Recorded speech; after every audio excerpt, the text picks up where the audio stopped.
persistent service asset. Part 19. The New Middle. MXTM aka Pirate 1 or VJ Tsunami X. August 15, 2026. Chapter 131. The New Middle. The first thing the severance generation discovered was that money did not make them a class. It gave them time, which was different. For some, the distinction took months to become apparent. They arrived with enough capital to reproduce a comfortable version of the lives they had left behind. Good apartments, private transport, imported food, air conditioning, subscriptions, private schools, the reassuring accumulation of services that allowed a person to mistake convenience for belonging. They could have lived almost anywhere in the world if the only question had been where they could spend their money. Aldea Zamá became interesting when they stopped asking where they could spend it and began asking what it could do. The transition was not ideological. Nobody gathered them in a room and explained that a new socioeconomic order was forming. There was no manifesto, no founding convention, no banner hung from the skull. The people who had spent their careers inside corporations were generally too familiar with the mechanics of grand declarations to trust them. They had seen enough strategic initiatives announced with orchestral music and abandoned 6 quarters later. Instead, the change appeared in small decisions. A former aerospace engineer put half his severance into the robotics guild and kept the other half in reserve. A former hospital administrator bought 3 neighboring apartments and converted 2 of them into temporary housing for displaced professionals while reserving the 3rd for a clinic. A software architect refused an offer from a new automation company because the position would have required her to rebuild the same management structure that had just eliminated her previous job. A corporate lawyer began drafting cooperative agreements for people who had never before had enough money to require a lawyer. An executive who had spent 20 years negotiating acquisitions became the person everyone called when a guild needed to know whether a proposed partnership was actually a partnership or merely an acquisition wearing linen trousers. The money moved. So did the knowledge. And because neither could be easily separated from the people carrying it, a new social layer began forming between the old residents of Aldea Zamá and the institutions that had begun assembling around them. It was not quite a middle class in the old sense. But people began calling it that anyway. The New Middle. The name first appeared in a message board discussion and was repeated ironically, then seriously, and finally without quotation marks. Vasper noticed it because the phrase bothered her. She had spent too much of her life watching political categories become containers into which people were placed because the existing vocabulary could not accommodate them. Still, the term had some usefulness. These people were not the corporate elite they had once served. They were not the original ground truthers. They were not the newly organized guild workers. They were not conventional entrepreneurs, although many of them would become entrepreneurs. They were not wealthy enough to buy the entire district, nor poor enough to be excluded from its emerging institutions. Most importantly, they had something that the old middle class had rarely possessed in such abundance: time. They had been paid to leave. The first serious argument over what that meant took place in a building that had once been a real estate sales office. It had been converted into a meeting hall after the property developer failed to sell the remaining units.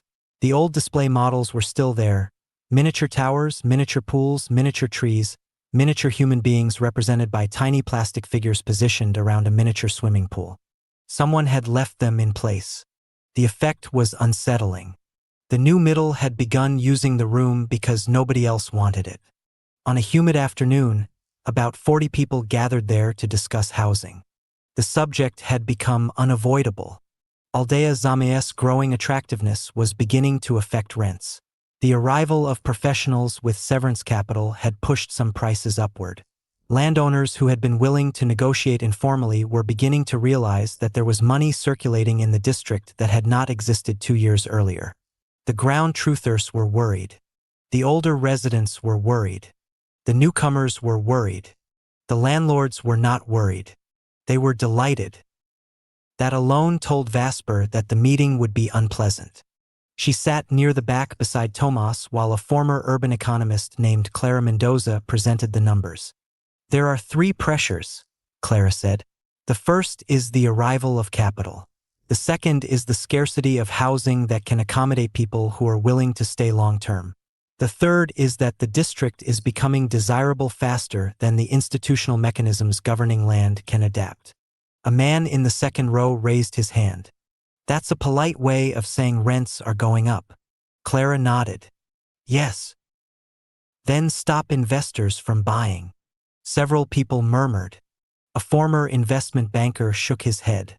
You can't tell people they aren't allowed to invest. Why not? Because then they'll invest somewhere else. Maybe that's the point. The banker looked around the room. If capital leaves, development slows. A ground truther sitting near the wall finally spoke.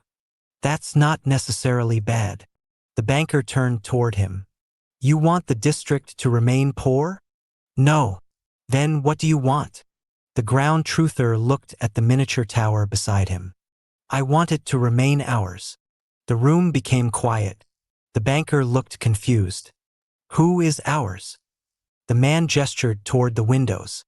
The people who live here. That doesn't define ownership. It defines belonging. Belonging doesn't pay for infrastructure. No. The ground truther looked toward the skull. People do.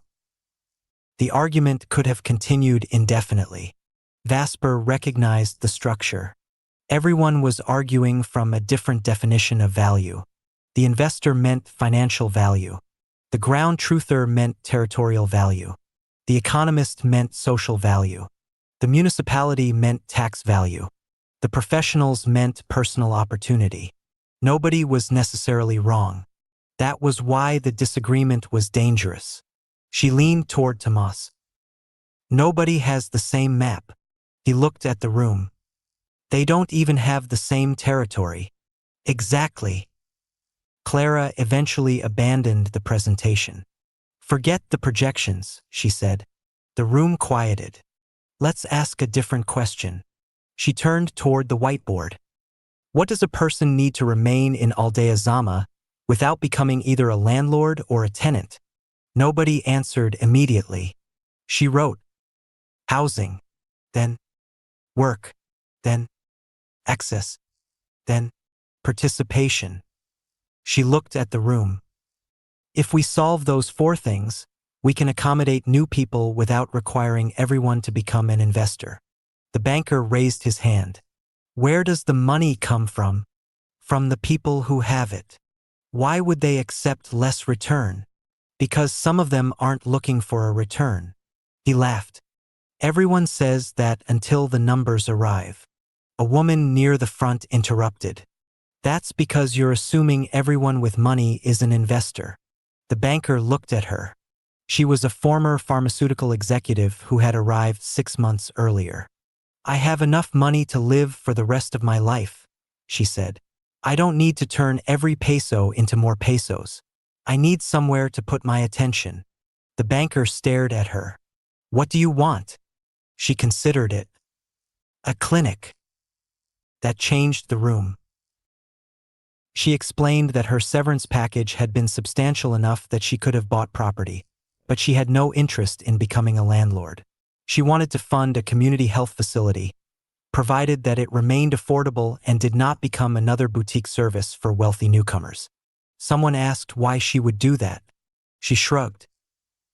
Because I spent 30 years helping a company sell medicine to people who could afford it. I have enough money now to do something I couldn't do then. The room went quiet. Tomas looked at Vasper. She was watching the woman. You see it? He whispered. What? They're not all trying to buy something. Vasper nodded. Some of them are trying to repair something. That distinction became increasingly important. The New Middle did not have a unified political philosophy. Some were libertarians. Some were social democrats. Some had barely thought about politics beyond voting. Some had become deeply skeptical of governments. Others had spent their careers inside regulated industries and believed institutions were indispensable. Some wanted decentralization. Others wanted competent administration. A few wanted to build companies again. Many wanted never to work for a large company again. Their commonality was not ideology. It was experience. They had all lived through the moment when intelligence stopped being scarce. They had watched machines perform tasks they had spent years mastering. They had watched executives discover that a workforce could be replaced faster than a corporate culture could be rebuilt. They had watched the price of expertise collapse in some fields while rising spectacularly in others. They had learned, sometimes painfully, that being highly educated did not guarantee economic relevance. And they had learned something else. The corporation that had once seemed like the natural container for their professional lives was only one possible container. Aldea Zamá offered them an opportunity to test that proposition. The guilds understood this before the politicians did. The Robotics Guild began accepting capital contributions from the severance professionals, but it did not sell ownership of the guild. Instead, contributors could finance specific projects. The Skyfish Cooperative developed a similar structure. A person could fund additional drone capacity without owning the cooperative. They could sponsor research into weather-resistant delivery systems without becoming a director. They could finance maintenance infrastructure and receive a negotiated return based on actual utilization. This arrangement confused people accustomed to conventional investment. A former private equity manager spent 2 hours arguing with a skyfisher about why a project could not be structured as a preferred equity instrument. The skyfisher listened patiently. Then he asked, "Why do you want to own part of us?" The manager answered immediately, "Because I'm investing." "Why?" "To receive a return." "Then why do you need to own us?" The manager stopped. He had no answer that did not sound like habit. The skyfisher shrugged. "You can have your return." The manager looked at the contract. "And if I don't own anything?" "You own the return." It took him another week to understand that this was not semantics. The cooperative was beginning to separate financing from control. That distinction would later become one of the foundations of the district's economy. For now, it was simply another strange thing happening in a place where old assumptions kept arriving and failing to find a place to land. The ground truthers were slower to trust the newcomers. They had reasons. The history of land development in the region had taught them that wealthy outsiders rarely remained outsiders for long. They arrived with plans. Plans became investments. Investments became entitlements. Entitlements became political influence. The new middle insisted that it was different. The ground truthers did not entirely believe them. Vasper understood both sides. She also understood that trust could not be negotiated into existence. It had to accumulate through behavior. So when one of the new professionals proposed buying a parcel adjacent to a ground truther settlement, the local representative refused. The professional offered more money. The refusal became stronger. Finally, he asked Vasper to intervene. She declined. "You need to negotiate with them." "I have." "No, you've offered them money." "That's negotiation." "No, that's an offer." "What is negotiation, then?" "Finding out what they actually want." He looked irritated. "What do they want?" "I don't know." "Then how am I supposed to negotiate?" She smiled. "Ask them." He did. The answer surprised him. They did not want more money. They wanted a guarantee that the land would never be used to extend the paved road network into their territory. He returned to Vasper. "I can agree to that." "Then agree." "What do I get?" She looked at him. "Perhaps you get the land." He laughed. It was the first time she had seen him understand that not every negotiation needed a winner and a loser. Tomas spent more time among the new professionals than Vasper did. He liked them. Not all of them, but enough. They asked questions without pretending to know the answers. Many had been trained to solve problems at enormous scale, and now they were encountering problems that could not be solved by adding more servers, hiring consultants, or acquiring competitors. One former logistics executive became obsessed with the ground truther quadrupeds. He had spent 15 years optimizing distribution networks and could not understand why the machine's greatest advantage was not speed. "It's terrain independence," he told Tomas one afternoon. Tomas nodded. "Yes, that's enormous." "Yes." Do you realize what this does to infrastructure economics? Tomas looked at the quadruped. Yes. The executive stared at him. You've thought about it. I've watched it walk. The executive laughed. That's your methodology? Mostly. The man shook his head. You know, I think I spent my entire career making things more complicated than they needed to be. Tomas smiled. That's common. Why? Because complicated systems make people feel important. The executive laughed again. You're going to fit in beautifully here. Tomas looked toward the trees. I'm not trying to fit in. The executive smiled. That's probably why you will. The new middle also changed the cultural life of the district. People who had spent decades in corporate offices began funding art without demanding branding. They opened studios. They brought musicians. They supported independent publications. They established workshops where children could take apart robots. Former media executives financed local journalism and then discovered that journalists did not appreciate being financed.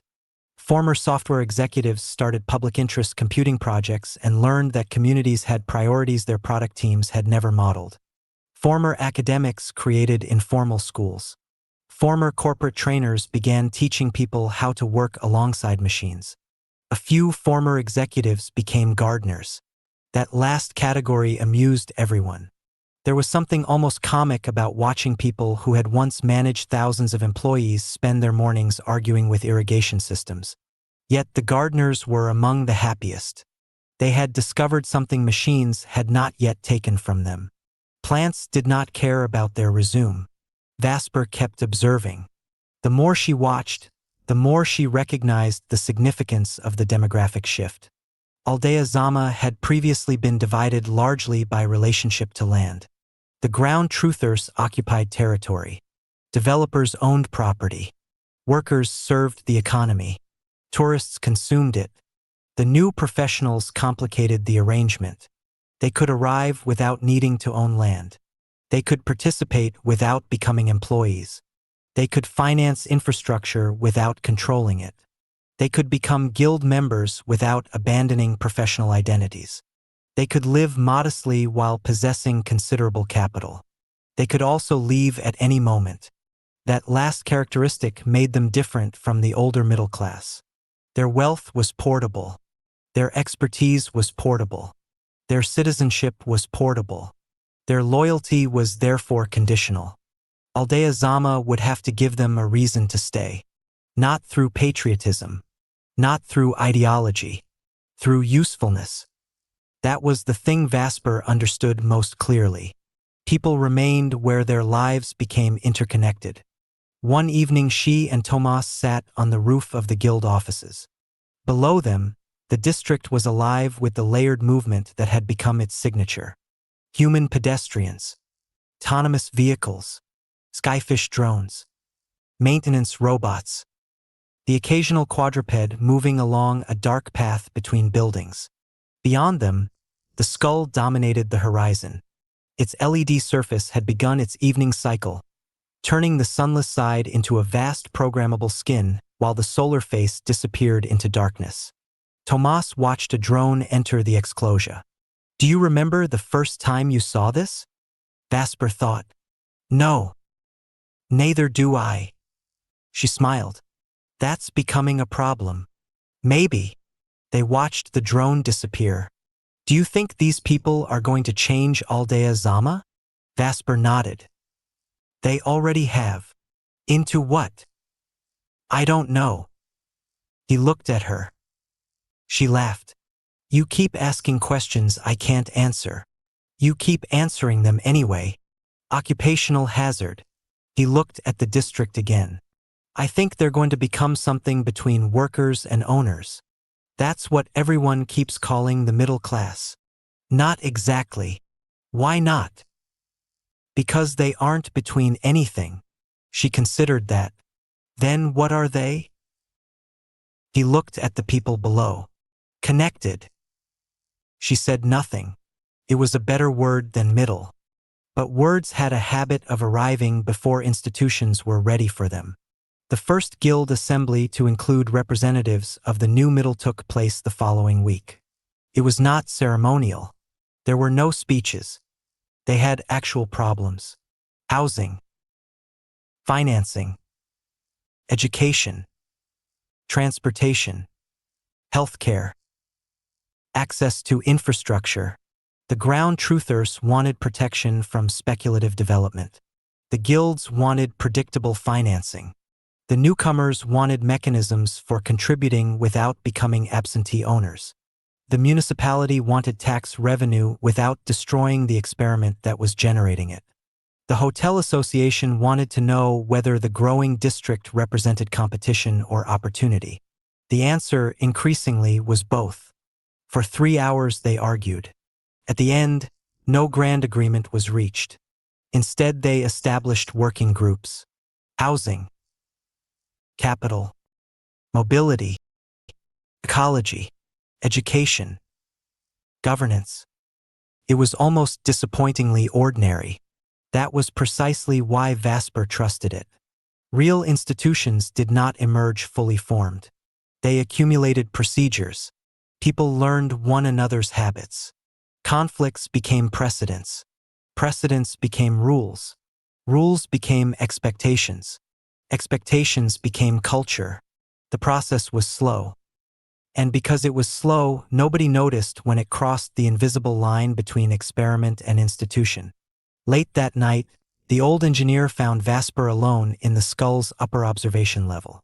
"You've been watching them." "Yes." "What do you see?" She looked down. "The beginnings of a middle." He smiled. "That's not what I meant." She turned toward him. "What do you mean?" "The people." She considered. "They're displaced." "Yes." "They're wealthy enough to choose." "Yes." "They're educated enough to understand what happened to them." "Usually." "They're looking for somewhere to put their lives." The old engineer nodded. "That's what I see." She looked back toward the city. "And you?" He was quiet for a moment. "I see a reserve of capability." Vasper turned. "That sounds cold." "It is. These are people." "I know." "Then don't call them a reserve." He smiled. "Fair."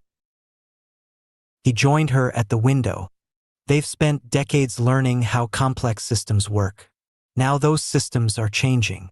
The question is whether they'll reproduce the old structures or help build something else. Vasper thought about Tomas, about the ground truthers, about the guilds, about the skull, about the strange computational architecture beneath it all. Something else is already being built. The old engineer looked at her. "What?" She watched a quadruped cross an unpaved section of the district while a skyfish drone passed overhead. "I don't know yet." He smiled. She noticed. "Why are you smiling?" "Because you're starting to sound like Tomas." She laughed. "That's unfortunate." Perhaps. Below them, the new residents of Aldea Zamá were still moving between the worlds they had left and the one they were beginning to construct. Their severance payments had been intended to close a chapter. Instead, they had given thousands of people enough breathing room to ask a dangerous question. What if the next economy did not need to look like the last one? No one had answered it yet. But the question had money behind it now. And people with money, time, technical knowledge, and nowhere else they particularly wanted to go had begun discovering one another. The new middle was no longer merely arriving. It was organizing. Chapter 132. The Ground Truth. By the time the ground truthers realized that the new middle was not leaving, the distinction between newcomer and resident had already begun to break down. It had happened without ceremony. Someone who had arrived 6 months earlier was now the person the local carpenter called when a cooperative contract needed reading. A former corporate engineer had become the unofficial authority on battery maintenance. The woman who had funded the clinic was sitting on its advisory board beside a nurse who had lived in the region for years. A family that had come south with a severance package had started buying vegetables from a ground truther garden every week and had quietly begun helping finance its irrigation system. None of this erased the old boundaries, complicated them. The ground truthers had always been suspicious of complexity when complexity arrived carrying money. They had seen too many schemes in which a development began with words like community, regeneration, and shared value before ending with a gate, a security booth, and a price per square meter that nobody who had been there before the development could afford. They knew how the story usually went. First came the interested people, then the investors, then the consultants, then the infrastructure, then the maps changed, then the names changed. Eventually the people changed. What made Aldea Zamá different was that the people arriving with money were not waiting for the old sequence to begin. They were already questioning it. That did not make them trustworthy. It made them unpredictable. For the ground truthers, unpredictable was only slightly better than hostile. The dispute began over a survey marker. It was a small thing, almost absurdly small considering the scale of the district around it. A metal post had appeared beside an informal trail used by one of the ground truther settlements. It marked the proposed boundary of an infrastructure corridor associated with the expanding skull. The corridor was not a road yet. It was a future road. That distinction had become one of the most politically sensitive distinctions in Aldea Zamá. A road that existed could be negotiated. A road that was planned could be stopped. A road that was merely possible could become almost impossible to remove once people began building around it. The ground truthers had therefore learned to treat lines on maps as seriously as concrete. When they discovered the marker, they removed it. The survey team replaced it. The ground truthers removed it again. On the third attempt, someone left a handwritten sign on the post. "You do not own the future." The survey team photographed it. The photograph circulated. By lunchtime, 3 different versions of the story were moving through local networks. In one, the ground truthers had attacked a survey crew. In another, the skull was secretly extending its road network into protected territory. In a third, a group of wealthy newcomers had purchased land and was preparing to push the ground truthers out. All 3 were wrong. That did not matter. The rumor had already become useful to people who needed it to be true. Vesper was asked to mediate. She declined. The request surprised the municipal official who called her. "You've mediated everything else. Not this." "Why?" "Because they need to negotiate directly. They aren't. Then they aren't ready." The official sighed. "We need someone they trust." Vesper looked out through the window of the temporary municipal office. "I don't think they trust me." "They do." "No. They trust that I understand institutions." "Isn't that enough?" "No." She paused. "They have a legitimate fear that the institutions surrounding them will eventually become more powerful than the principles that created their settlement." The official was quiet. "Do you disagree?" "No." "Then what do we do?" "Let them speak." "To whom?" "To the people who actually intend to build the corridor." The official hesitated. "That's the infrastructure guild." "Then bring them." "And the investors?" "Bring them too." "The ground truthers will refuse." "Then they can refuse in the same room." The meeting took place 2 days later in the old sales office. The miniature tower was still there. Someone had placed a small handwritten sign beside it. "This is what we are trying not to build." Nobody knew who had done it. Nobody removed it. The ground truthers arrived first. Then the infrastructure guild. Then several representatives of the new middle. The municipality arrived last. No politicians spoke at the beginning. That was deliberate. The first hour was almost entirely accusation. The ground truthers explained the history of land acquisition in the region. They described promises that had been made and abandoned. They described environmental restrictions that had existed on paper and disappeared in practice. They described developers who had arrived claiming to want coexistence and eventually built walls. The infrastructure guild listened. When they finally responded, they did not deny any of it. A former aerospace engineer named Lucia said, "If you think we're another developer, then we haven't explained ourselves well enough." A ground truther answered, "You don't get to explain yourselves after the machines arrive." Lucia looked at the floor, then back at him. "That's fair." He seemed almost disappointed. He had expected an argument. Instead, he had received agreement. It disarmed him. Lucia continued, "We're not asking you to trust the project. We're asking you to participate in defining its limits. That's what everyone says. Then test us." "How?" "Put the limits in the contract." A lawyer from the new middle leaned forward. "Not just the contract, the governance structure." The ground truther representative looked at her. "What does that mean?" "It means we can make certain things impossible to change without your consent." That got their attention. "Such as the ecological boundaries, the road." "Yes." "The future road?" "Yes." "The expansion of the skull?" "Yes."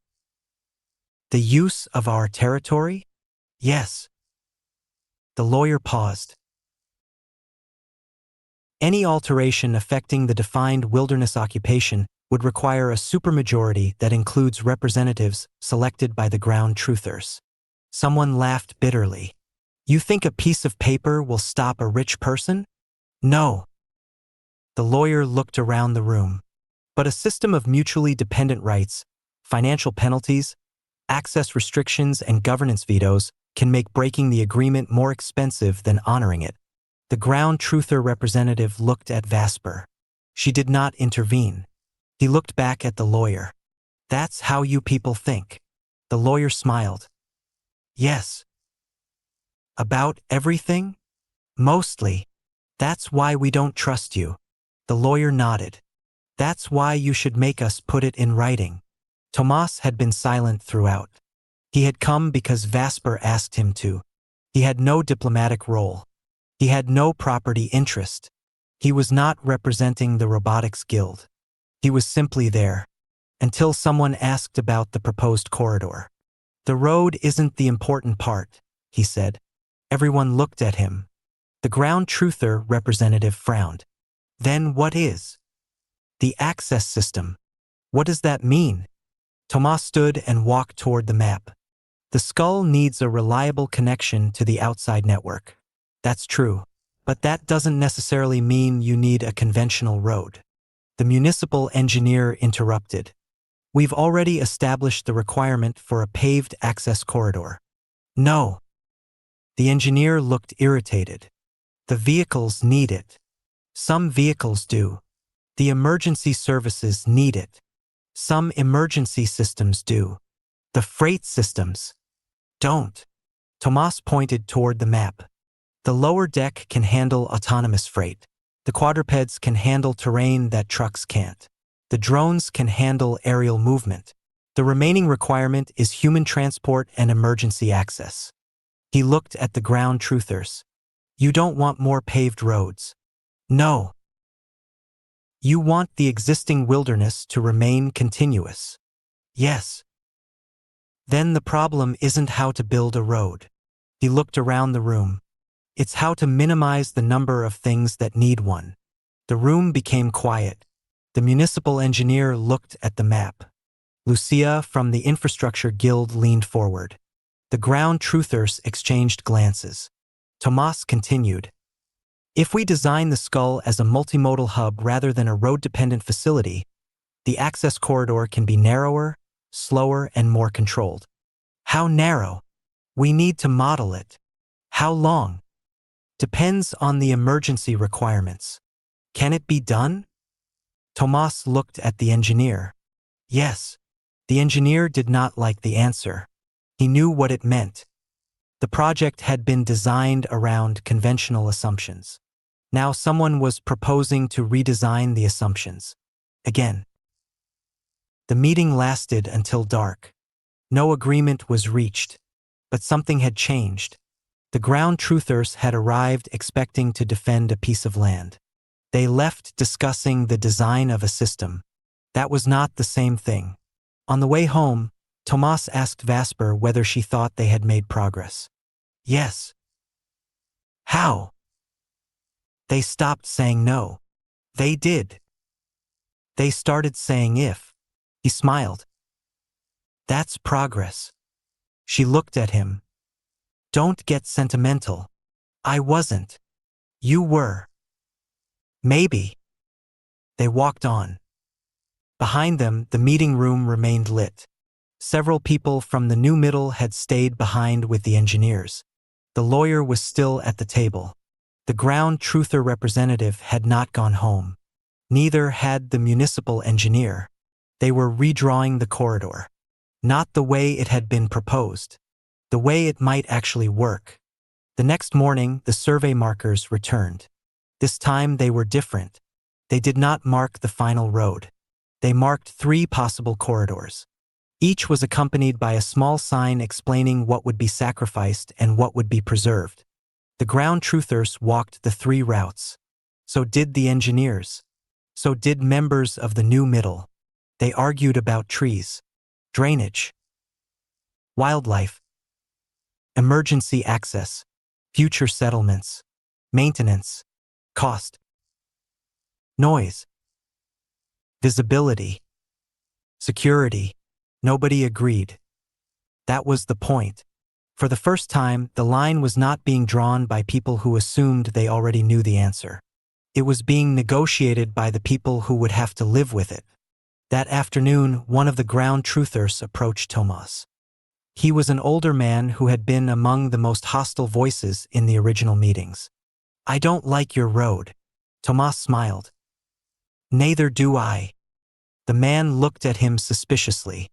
Then why are you working on it? Because something needs to reach the skull. That's not an answer. It's the truth. The man studied him. You think the machines will solve everything? No. What do you think they'll solve? Tomas looked toward the quadruped carrying supplies through the trees. Some things. And the rest. People. The ground truther considered this. You really believe that? No. The man laughed. At least you're honest. He walked away. Tomas watched him go. Vasper came up beside him. What did he want? To tell me he doesn't like my road. She smiled. You don't have a road. I know. Then why does he call it yours? Tomas looked at the survey markers. Maybe that's the problem. The dispute over the corridor would eventually become one of the founding compromises of the district. Not because everyone agreed. Because everyone became invested in keeping the disagreement manageable. The ground truthers secured enforceable limits on expansion. The infrastructure guild redesigned the access system. The new middle financed part of the redesign without taking ownership of the surrounding territory. The municipality received a transport corridor. The skull received access. The wilderness remained substantially intact. Nobody got everything. Nobody was completely defeated. That mattered more than anyone understood at the time. Because the new middle had brought something else with its money. Not just professional expertise. Not just capital. Institutional memory. They knew how systems failed when one party became powerful enough to stop listening. The ground truthers knew how land disappeared when nobody defended it. The guilds knew how infrastructure became political power. The municipality knew how quickly a local decision could become a national problem. The Skyfish Cooperative knew that transportation did not have to mean roads. The Robotics Guild knew that machines could alter the geography of a city. And Tomas and Vasper were beginning to understand something even stranger. All these systems were becoming connected. Not controlled by one institution. Connected. For now, that was enough. The ground truthers had not surrendered. The new middle had not taken over. The skull had not swallowed the wilderness. The road had not yet been built. But the district had crossed another invisible boundary. The people who had arrived with nothing but land and conviction were no longer the only ones defending the experiment. The people who had arrived with money were beginning to understand that preserving the experiment was in their own interest. And the people who had arrived with machines were discovering that the most important infrastructure in Aldea Zamá might not be concrete, steel, or computation. It might be the ability of people who distrusted one another to remain in the same room long enough to change their minds. Chapter 133. The Guild House. The Guild House had been a corporate building once, although almost nothing remained of the corporation except the building's peculiar sense of having been designed by people who had expected to control the future. It stood 3 blocks back from the commercial spine of Aldea Zamá, on a parcel that had once been intended for a showroom, administrative center, and demonstration facility for a company whose name had passed through 3 acquisitions before disappearing altogether. The showroom had never opened. The company had been absorbed by a larger company, which had subsequently been absorbed by a larger one, and by the time anyone thought seriously about selling the property, the financial instruments attached to the building had become more complicated than the building itself. So it sat empty for a while. The architecture had been aggressively contemporary in the way buildings designed for speculative capital tended to be contemporary. Broad panes of glass, poured concrete, exposed steel, deep overhangs, polished stone, carefully framed views of vegetation, and a central courtyard that had been conceived as a landscaped amenity. It had been designed to suggest permanence while remaining adaptable enough to be sold to someone else. There had been a reception desk of white composite stone and a suspended staircase that went nowhere particularly useful. There had been private offices with glass walls, a boardroom with acoustic panels, and a presentation room equipped with a screen large enough to make ordinary human beings appear like executive avatars. The air conditioning system had been designed to maintain a temperature that nobody living in the region would have chosen voluntarily. The old corporate logo had once been enormous. It occupied the western wall behind the reception desk, a 3-dimensional emblem made from brushed metal, expensive enough that removing it cost nearly as much as installing it. Most of it had eventually been taken down. Nobody had bothered to remove the adhesive properly. In the late afternoon, when the sun came low through the trees, the remaining strips caught the light and the ghost of the logo appeared on the wall like corporate archaeology. The first guild members found the building because the landlord was tired of paying security on an empty property. The first people who worked there found it because the rent was nearly nothing. The first machines arrived because there was nowhere else to put them. Everything that followed was improvised. That was how the guild house acquired its character. It did not have one. It had layers. The front entrance still opened onto the old showroom. The original glass had been replaced in several places with polycarbonate after a storm sent fragments across the lobby, and the doors had been converted to automatic operation using hardware scavenged from a hotel renovation. Someone had installed an e-ink board beside the entrance. It displayed the day's occupants, workshops, deliveries, and meetings in black lettering that changed whenever someone edited the shared schedule. There were no corporate hours. The building opened when somebody needed it. Inside, the old reception area had become a commons. The white stone desk remained, but it had been cut into sections and fitted with power outlets. People worked there with laptops, soldering irons, notebooks, and pieces of machinery whose purpose was not always obvious. Someone had installed a coffee machine beside the former visitor registration terminal. The machine was more reliable.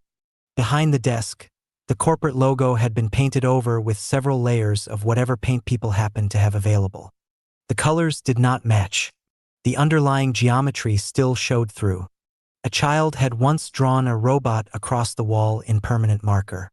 Nobody had erased it.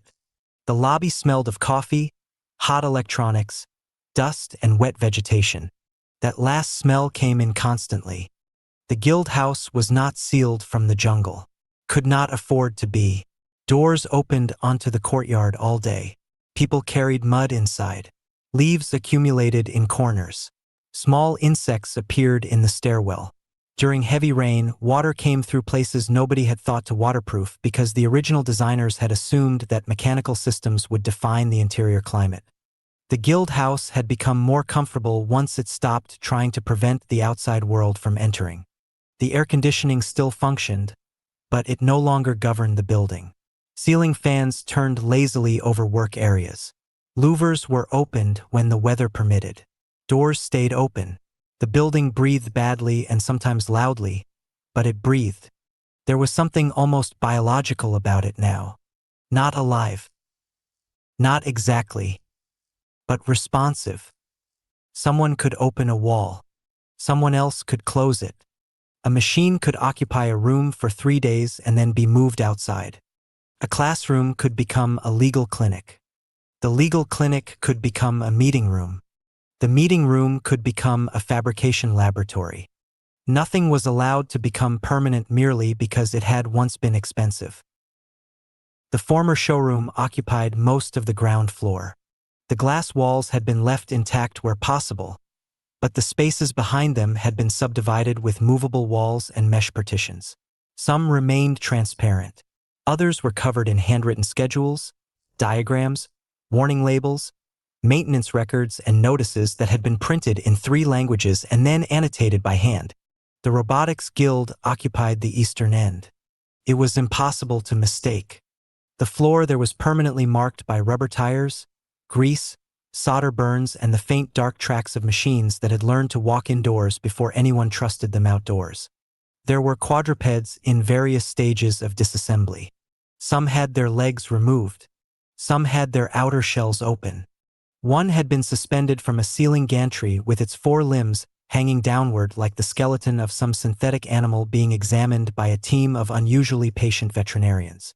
Its actuators were exposed. Bundles of cable ran from its open torso to diagnostic equipment. A technician sat beneath it eating a sandwich and watching telemetry. Tool cabinets had been fitted with RFID locks, although the tags were frequently defeated by people borrowing tools and forgetting to return them. A wall-sized screen displayed telemetry. Another displayed weather. A third displayed a live map of the district. None of the 3 displays agreed perfectly with the others. That had become normal. The Robotics Guild had discovered that perfect agreement between systems was often more dangerous than visible disagreement. If 3 instruments disagreed, someone looked at them. If they agreed perfectly, everyone assumed the world had been measured correctly. Along one wall were shelves containing failed prototypes. They had not been thrown away. Every failure had been tagged. A leg that had snapped under load. A navigation unit that had mistaken reflected sunlight for an obstacle. A drone landing system that had worked perfectly until somebody installed it on wet ground. A battery enclosure that had passed every laboratory test and failed magnificently in the field. The shelves were less museum than warning. The Guild called them the graveyard. New engineers were encouraged to visit it before they were allowed to redesign anything. A narrow passage connected the robotics area to the Mobility Guild's workspace. Autonomous last-mile vehicles stood in charging bays there, smaller than conventional delivery vans, lower to the ground and shaped around the simple proposition that there was no reason for a machine carrying 3 packages to resemble a machine designed to carry 300. Some had enclosed human compartments. Others were freight only. A few were experimental hybrids designed to carry a person in one configuration and cargo in another. The machines looked unfinished. They were. The Guild preferred that. A finished machine implied that nobody expected to change it. The lower floor had gradually become a place where transportation systems were not merely stored but taught to coexist. Human traffic crossed machine traffic. Pedestrians moved through marked zones. Autonomous systems negotiated intersections. Maintenance vehicles used priority channels. The boundaries were physical when they needed to be, computational when they could be, and human whenever both of those failed. That last category remained larger than the engineers liked. They were learning that the most advanced transport system in the world could still be defeated by a person leaving a chair in the wrong place. The Guild House had no shortage of chairs. The Skyfish Cooperative occupied the western side. Their space had once been a showroom for imported luxury vehicles. The enormous doors remained, but they now opened onto a maintenance floor. Drone frames hung from racks overhead. Propellers were stored in labeled drawers. Battery modules occupied fire-resistant cabinets. There were workbenches for electronics, flight controllers and navigation systems, and a narrow enclosed area where damaged aircraft could be tested without turning a maintenance mistake into an aviation event. The skyfishers had developed a habit of leaving the doors open whenever weather allowed. From outside, the space looked less like a workshop than a nest built by an engineering culture. There were aircraft everywhere. Small ones, long-range ones, heavy-lift platforms, cargo platforms, experimental machines that had no commercial designation. Some were elegant. Others looked like something assembled by 3 people at 2 in the morning after the original machine had failed. That was also normal. A small sign over the battery station read, "If it swells, don't touch it." Underneath, someone had added, "If you don't know what swelled, don't touch that either." The signs were taken seriously.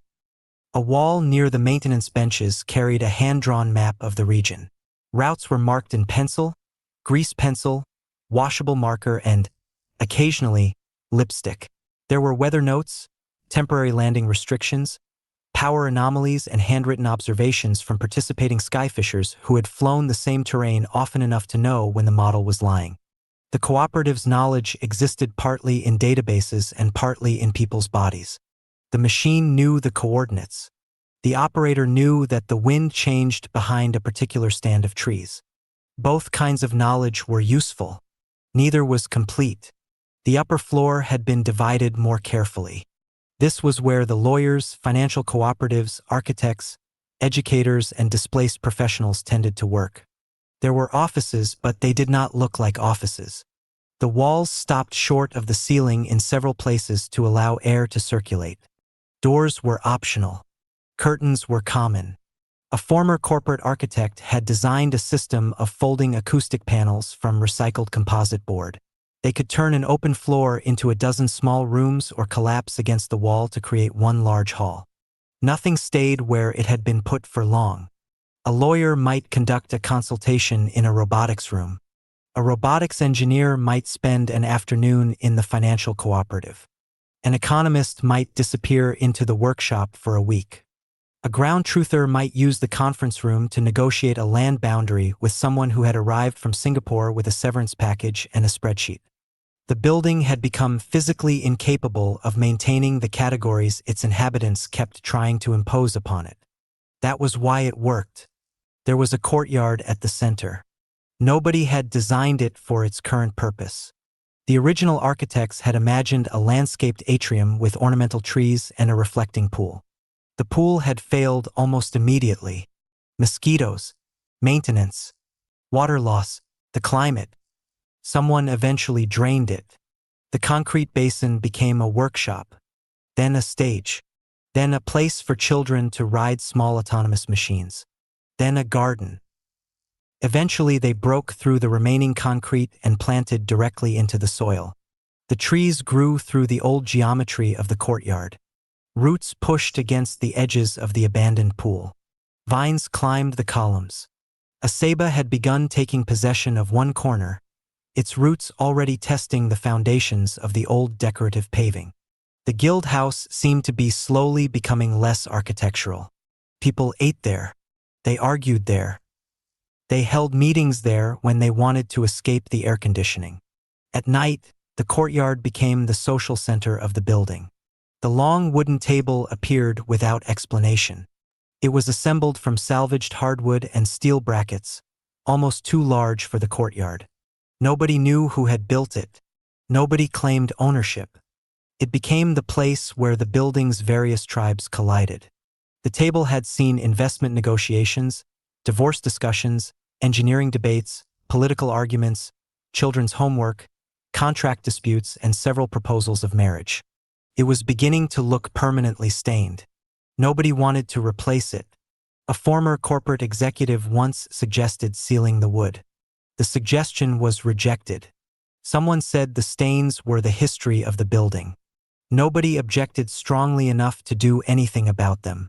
The guild house did not have a cafeteria. It had kitchens. 3 of them. One belonged loosely to the food guild. Another was maintained by whoever happened to be cooking. The third had been built by a group of former corporate employees who had discovered that the best way to keep meetings short was to feed people while they argued. There was always something cooking: beans, rice, vegetables, fish, coffee. The smell moved through the building. It interfered with ventilation systems. It made people hungry. It was one of the few things nobody attempted to optimize. The old corporate building had been designed to make food invisible. The guild house made it impossible to ignore. By the time the new middle began arriving in serious numbers, the building had become too small. The newcomers brought their own equipment: laptops, sensors, fabrication tools, books, servers, professional-grade cameras, medical devices, surveying equipment, old corporate hardware that had been released during layoffs and acquisitions. They brought severance money too. That was harder to store.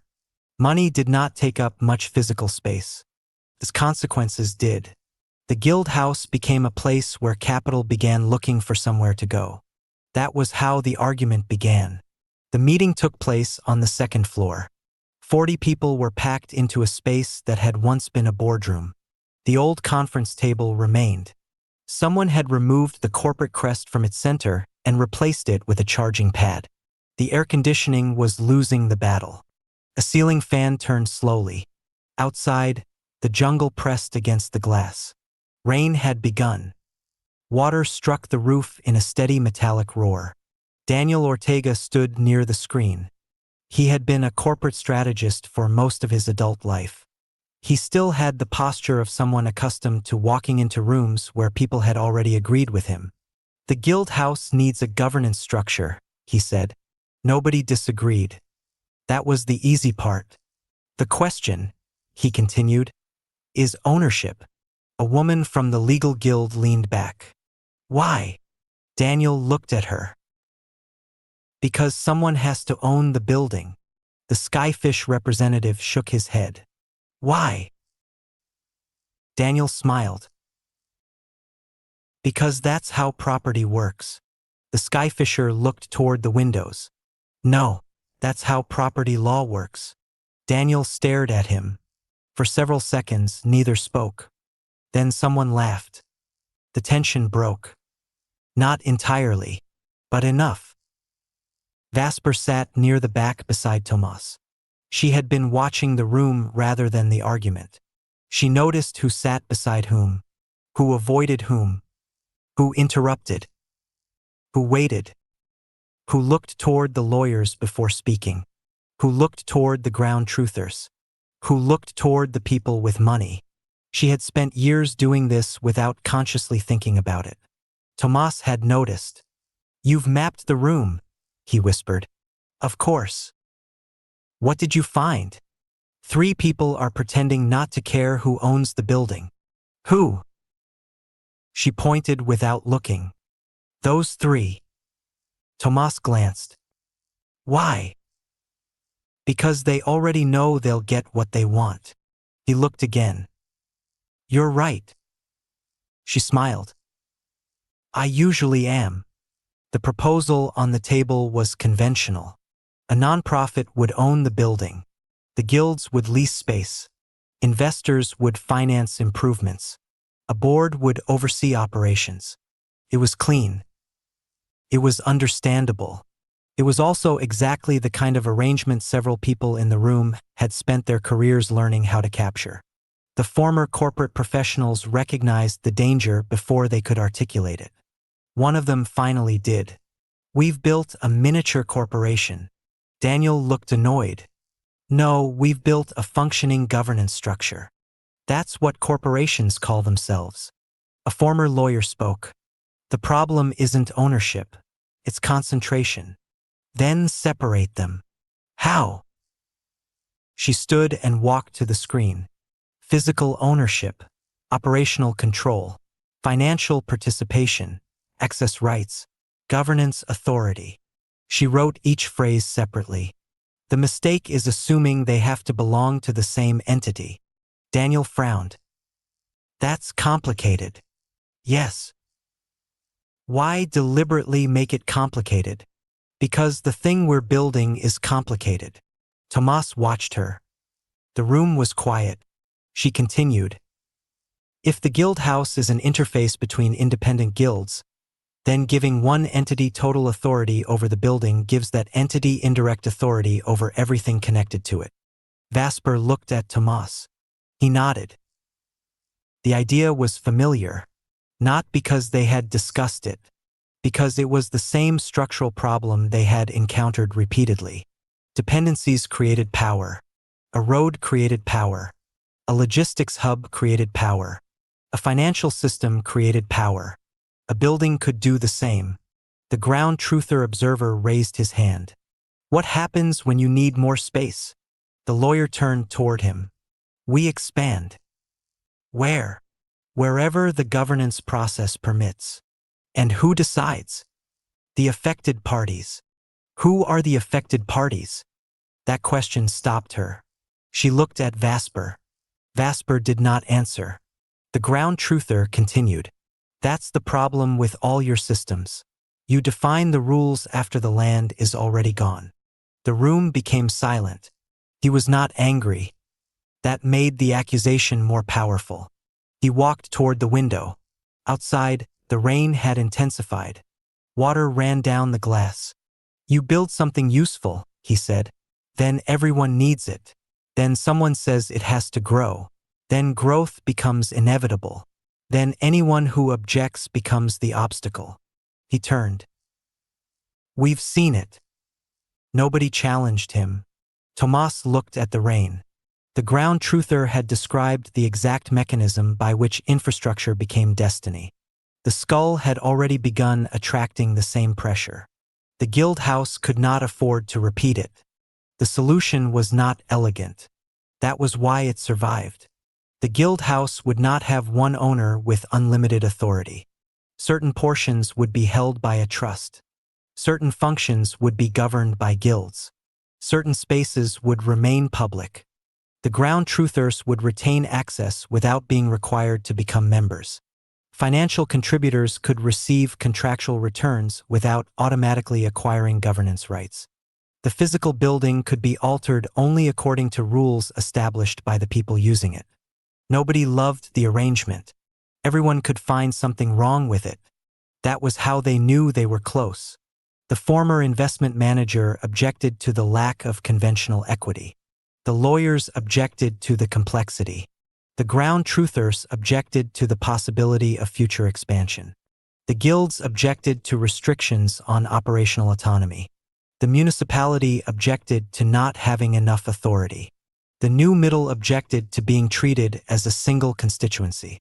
After 6 hours, they had produced 11 pages of provisional governance rules. Nobody called them a constitution. That would have been premature. They called them operating conditions. It sounded less grand. That was useful. Construction began without a formal groundbreaking. There was no ceremony. The first crews simply arrived. The building itself was modest compared with the skull, which was probably why people trusted it. It used existing structures where possible. It reused materials. Its electrical system was modular. The lower floor could be converted into a workshop. The upper floor could be divided into offices. A courtyard became a public commons. The roof became an experimental energy platform. The walls contained removable infrastructure so that the building could change without demolition. Nothing about it was designed to impress investors. That did not stop investors from becoming impressed. They began visiting. Then they began asking questions. Then they began financing specific components. The guild house became a demonstration of the very thing the new middle had been trying to understand. Capital could participate without becoming sovereign. The building changed accordingly. A new entrance was cut through the southern wall. Not a ceremonial entrance. A service entrance. Wide enough for autonomous freight. High enough for maintenance equipment. Human-scale doors were built beside it because nobody wanted a building that made people walk through the same channels as machines. The lower floor was reorganized. The mobility systems moved closer to the street. The robotics workshop gained a dedicated test corridor. The Skyfish Cooperative installed a battery room with its own fire suppression. The legal and financial guilds were given quieter rooms upstairs. The public commons expanded. The courtyard became more deliberately open to the surrounding district. And someone finally removed the remains of the old corporate reception desk. They did not throw it away. The wood was cut into benches. The white composite stone became work surfaces. The old metal logo was melted down. Nobody documented where it went. The building became stranger. That was inevitable. A wall would disappear overnight and reappear 3 days later in another location. A server rack would be installed where an office had been. A fabrication machine would occupy the corner where someone had once kept a ficus. A classroom would become a legal clinic. The legal clinic would become a meeting room. The meeting room would become a machine learning laboratory. The laboratory would be dismantled because someone discovered that the ventilation was inadequate. A week later, the same room would become a nursery. The guild house was always one decision away from becoming something else. It was beginning to resemble the district around it. There were physical traces of every former life.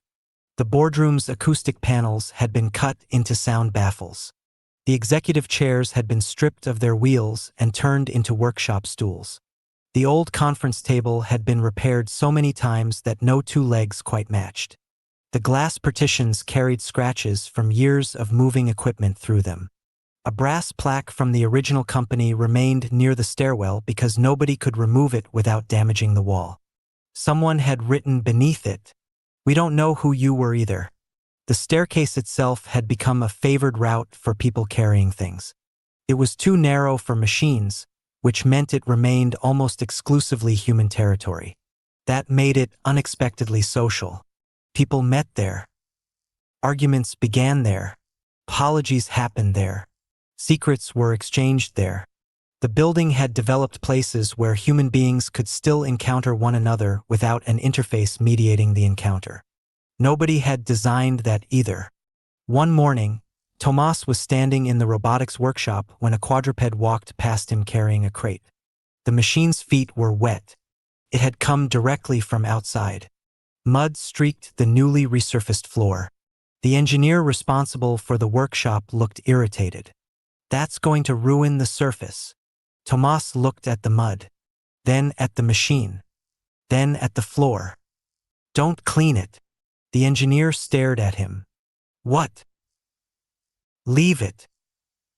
"Why?" "Because that's where it walks." The engineer understood. The floor had been designed for machines. The machine had been designed for the terrain. The building had to adapt. He sighed. "Fine." That afternoon, someone painted a line around the mud. Not to remove it, to document it. The guild house became a place where the outside world left evidence on the inside. Rain, mud, leaves, machine grease, coffee, contracts, arguments, people. The building accumulated them all. There was something reassuring about that. The old corporate structure had been designed to exclude uncertainty. The guild house had become valuable because it admitted uncertainty and gave it somewhere to work. By then, the severance professionals had stopped calling themselves the New Middle very often. The name remained useful for journalists. Inside the guild house, they were simply members, contributors, fellows, engineers, lawyers, teachers, patrons, operators, researchers, or people who happened to be there. Their capital had begun flowing through the same strange channels as everyone else's. A former aerospace executive could finance a robotics project without owning the guild. A former financial analyst could fund a clinic without controlling it. A former software architect could contribute computing resources and receive a share of future project revenues without acquiring the project itself. The guild house had become a physical demonstration of the distinction. The old corporate world had taught people to ask, "Who owns this?" The emerging system increasingly asked, "Who maintains it?" Then, "Who uses it?" Then, "Who is affected if it fails?" Then, Who gets to change it? The answers were not always the same person. That was the point. The ground truthers remained suspicious. They were right to be. One afternoon, a ground truther delegation arrived because someone had heard a rumor that the guild house intended to purchase another parcel. They entered through the main entrance and stood beneath the fading ghost of the corporate logo. A former corporate lawyer met them there. "We don't own that parcel." "Who does?" "Nobody." "Then who controls it?" The lawyer smiled. "That's a better question." The delegation did not smile. They followed her upstairs. By the end of the afternoon, the rumor had been traced to a property broker who had mistaken a long-term ecological stewardship agreement for an acquisition plan. Nothing had been purchased. Nothing was planned. The ground truthers left unconvinced that everything was safe. But they had learned something. The guild house could absorb a rumor without turning it into a confrontation. That mattered. The guild house opened formally without a formal opening. There was no ribbon. No stage. No dignitary. The doors simply remained open one morning. People came. They brought food. They brought machines. They brought children. They brought contracts. They brought arguments. By noon, the courtyard was full. A small autonomous vehicle was carrying drinks between tables. A Skyfish drone landed on the service platform and was wheeled into maintenance. A lawyer was explaining cooperative financing to a former executive. Two ground truthers were arguing with a municipal engineer over drainage. A robotics technician was teaching a child how to calibrate a quadruped's foot sensors. Someone had turned the old corporate reception desk into a buffet. The white stone surface was covered with food. The building had finally become something nobody had originally planned. A place where specialized knowledge could collide without being immediately enclosed inside a corporate structure. Vasper spent more time there than she expected. She liked the courtyard. She liked the staircase. She liked the way the building changed when people entered it. Most of all, she liked that nobody seemed to know exactly what the guild house was. One evening, she and Tomas sat at the long wooden table. The rain had stopped. Water dripped from the leaves. The floor of the courtyard still held puddles. A Skyfish drone passed overhead, its navigation lights reflecting in them. Tomas watched it. "Do you remember the first time you saw this?" Vasper thought. "No. Neither do I." She smiled. "That's becoming a problem." "Maybe." They sat quietly for a while. Across the courtyard, a ground truther was arguing with a former banker about a cooperative financing structure. Neither appeared angry. That was progress. A Skyfish operator was explaining drone maintenance to 3 children. A former corporate architect was sketching something on a napkin. A quadruped wandered through the courtyard carrying a box of vegetables.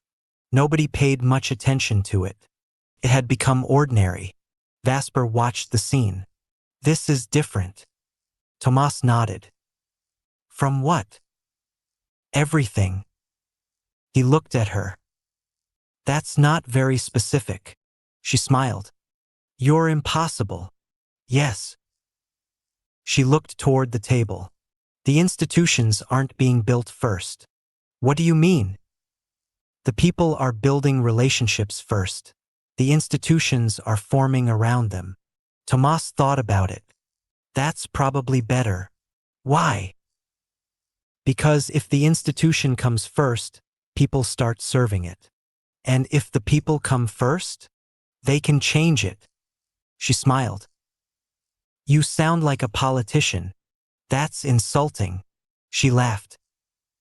The old engineer appeared in the courtyard just after sunset. He carried a box. Not a machine case. Not a server container. An archive box. He placed it on the long table. "What is that?" Tomas asked. The old engineer looked at Vasper. "Yours." She frowned. "Mine. Both of yours." The courtyard continued around them.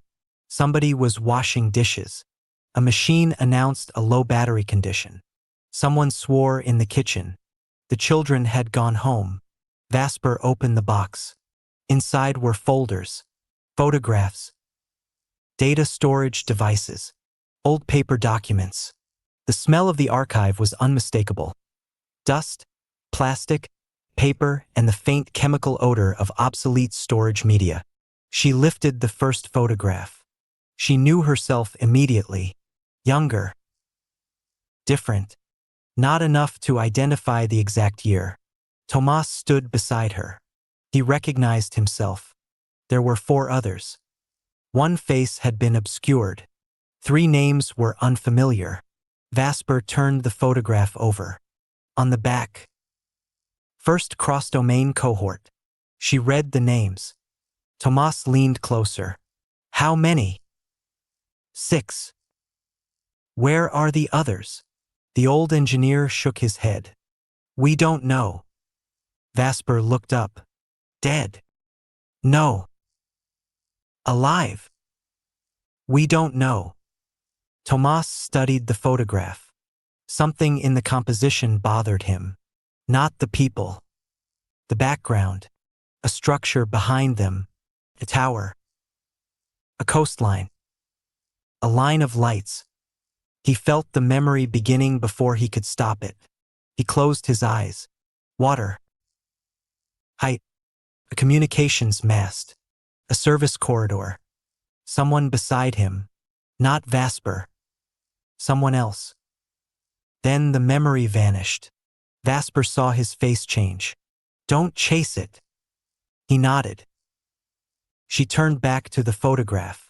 Around them, the guild house continued its ordinary life. A child shouted from the street. Someone swore in the kitchen. A drone motor spun up. A lawyer laughed.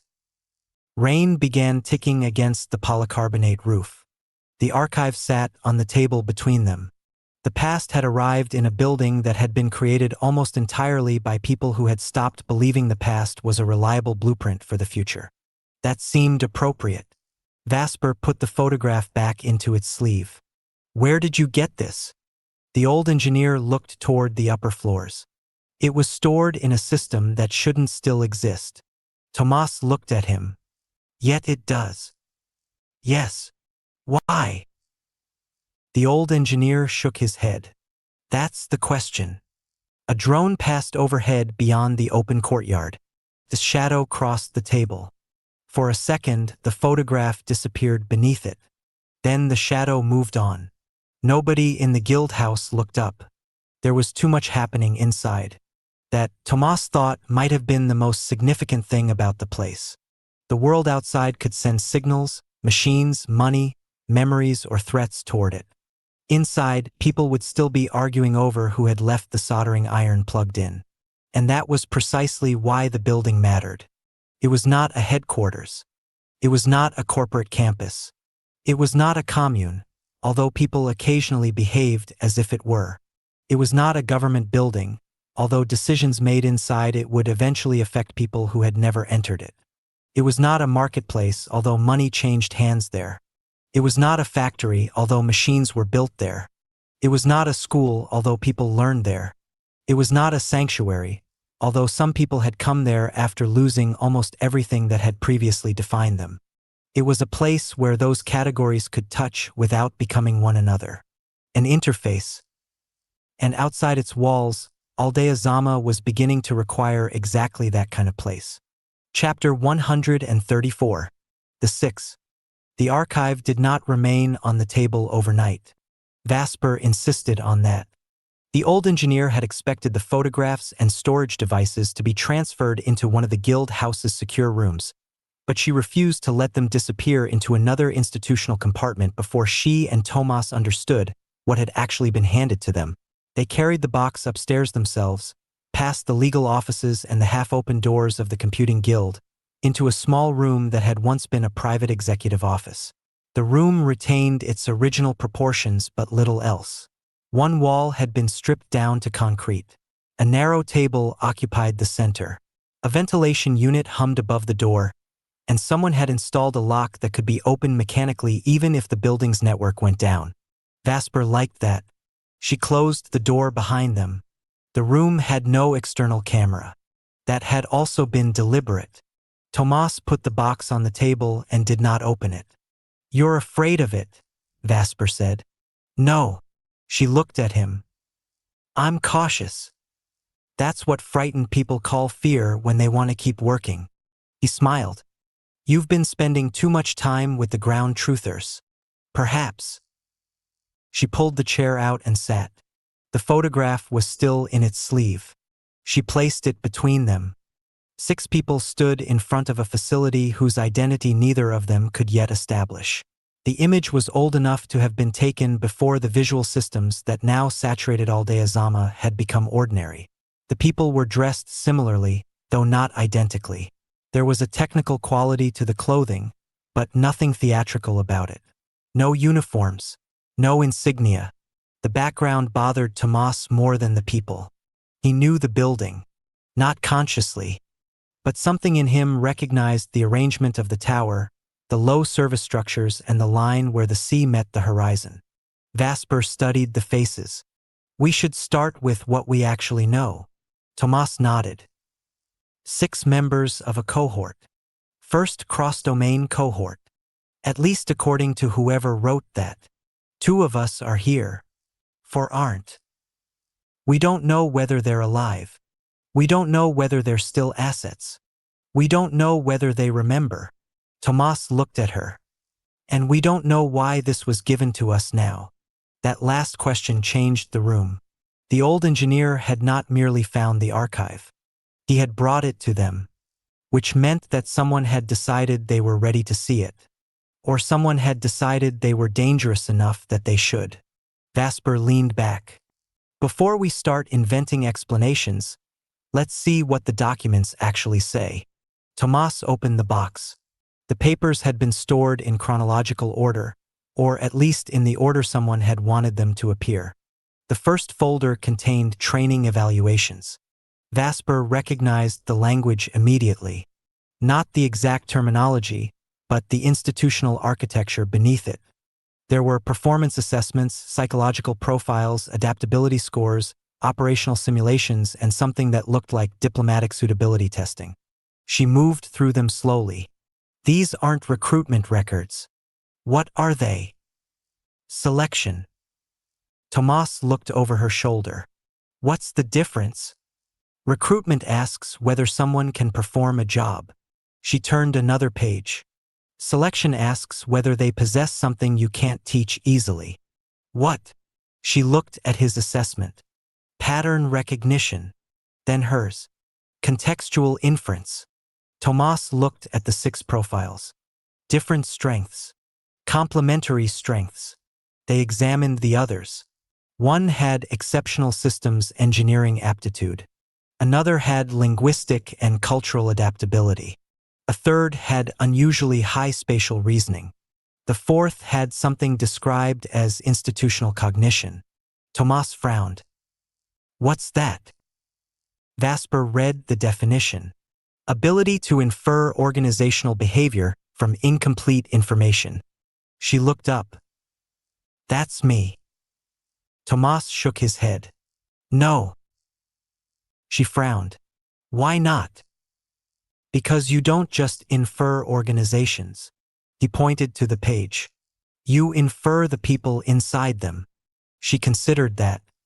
Perhaps they couldn't describe the distinction. Or perhaps they didn't understand it. That possibility remained between them. The program had selected 6 people because they could each perceive a different dimension of a complex system. What happened when those dimensions were combined was apparently the reason for the term cross-domain. Vasper turned another page, then stopped. "Tomas." He came closer. The document was a cohort assessment. At the bottom, beneath the individual evaluations, someone had written a note. Cohort value exceeds sum of individual capabilities. Tomas read it. "That sounds like a team." "No." She tapped the paper. "Look at the wording." He did. Cohort value. Not team value. Not combined performance. Something more abstract. Vasper looked toward the door. They weren't training 6 people. What were they training? I don't know yet. The second folder concerned simulation exercises. There were dozens. Political crises, infrastructure failures, supply disruptions, environmental disasters, orbital emergencies, financial contagion, cybernetic incidents, population displacement, autonomous system failures. The scenarios were deliberately constructed so that no single specialist could solve them. The participants had to exchange information. The archive recorded their performance. Tomas noticed something unusual. The scenarios change. Of course. No, he pointed. The first ones assume the participants have authority. Vasper examined the sequence. He was right. Early simulations gave them defined roles. Commander, engineer, diplomat, analyst, operations specialist, systems administrator. The later simulations removed those roles. People had to negotiate authority while simultaneously solving the problem. Vasper turned pages more quickly. They were testing something else. What? Whether we could recognize authority that wasn't formally assigned. Tomas understood. The 6 had been placed into increasingly ambiguous environments in which the official chain of command became less useful. They had to identify who could actually make things happen, who controlled information, who controlled physical resources, who could authorize action, who could obstruct it, who could create legitimacy, who could move people, who could keep the system functioning when formal authority failed. Vasper sat back. That's what cross-domain meant. Tomas looked at her. Not 6 specialists. No. 6 ways of seeing the same system. She nodded. And then putting them together. He looked at the photograph. Why? She didn't answer. The obvious answer was also the one neither wanted to accept. Because someone had wanted an intelligence larger than any individual. The third folder was nearly empty, contained only correspondence. Most of it was heavily redacted. The surviving portions referred to a project transition. Then a phrase appeared repeatedly. Originator proof of concept. Tomas stopped. What is that? Vasper looked at the page. I don't know. You recognize the phrase. Not exactly. She read further. The originator wasn't the program. What wasn't? The source. She looked at him. Whatever this was, it didn't begin here. Tomas leaned over the document. The wording was frustratingly vague. A proof of concept had been acquired from an originator. The acquisition had been justified on the basis that the proof of concept demonstrated sufficient recursive utility. The phrase meant nothing to Tomas. He looked at the old engineer's archive notes. There was no explanation. Could this be the origin of the pipe dream? Vasper looked at him. Maybe. Then it wasn't ancient. No, it was acquired. Apparently. By whom? The relevant line had been redacted. Tomas sat back. That's going to matter. Eventually. She closed the folder. Not yet. He looked at her. Why not? Because if we make the pipe dream the center of this now, we'll distort everything around it. Tomas smiled. That's exactly what I'd say. I know. She reached for the next folder. The fourth contained technical documentation. This was where Tomas became absorbed. The diagrams were primitive by the standards of the systems now operating beneath the skull, but their architecture was recognizable. Distributed computation, local autonomy, redundant cognition, edge processing, contextual memory, recursive adaptation. The language had changed over the decades. The principles had not. Tomas traced a diagram with his finger. This is familiar. To you. Not consciously. The system depicted a computing architecture that did not depend upon one central intelligence. It assumed that the network could survive the loss of individual nodes. It assumed that some nodes might become disconnected. It assumed that nodes could continue learning while isolated and later reintegrate without losing their local history. Vasper looked at the architecture. That's TLP. Not exactly. No. She pointed to the diagram. But the principle is the same. Tomás nodded. The stack evolved. Or it was inherited. Maybe both. He continued reading. The system had begun as a practical solution to unreliable communications. Then it had become a model for autonomous infrastructure. Then for persistent agents. Then for distributed governance. The technology had not emerged fully formed. It had grown through application. One problem had led to another. A useful mechanism had become a general principle. A general principle had become an architecture. An architecture had become a civilization scale stack. Tomás looked up. That's why the current system feels familiar. Vasper understood. TLP didn't invent the principles. No. It inherited them, applied them, improved them, survived them. She smiled. That's probably more accurate. The old engineer had been right about one thing. The system had not been built around perfection. It had been built around continuity. They reached the fifth folder just before midnight. It contained personal correspondence between the 6 members of the cohort. Not operational communications, personal ones. That surprised Vasper. The program had apparently allowed them to communicate outside formal channels. Perhaps it had even encouraged it. There were jokes, complaints, arguments, photographs, messages about food, a disagreement over music. One person had apparently hated orbital coffee.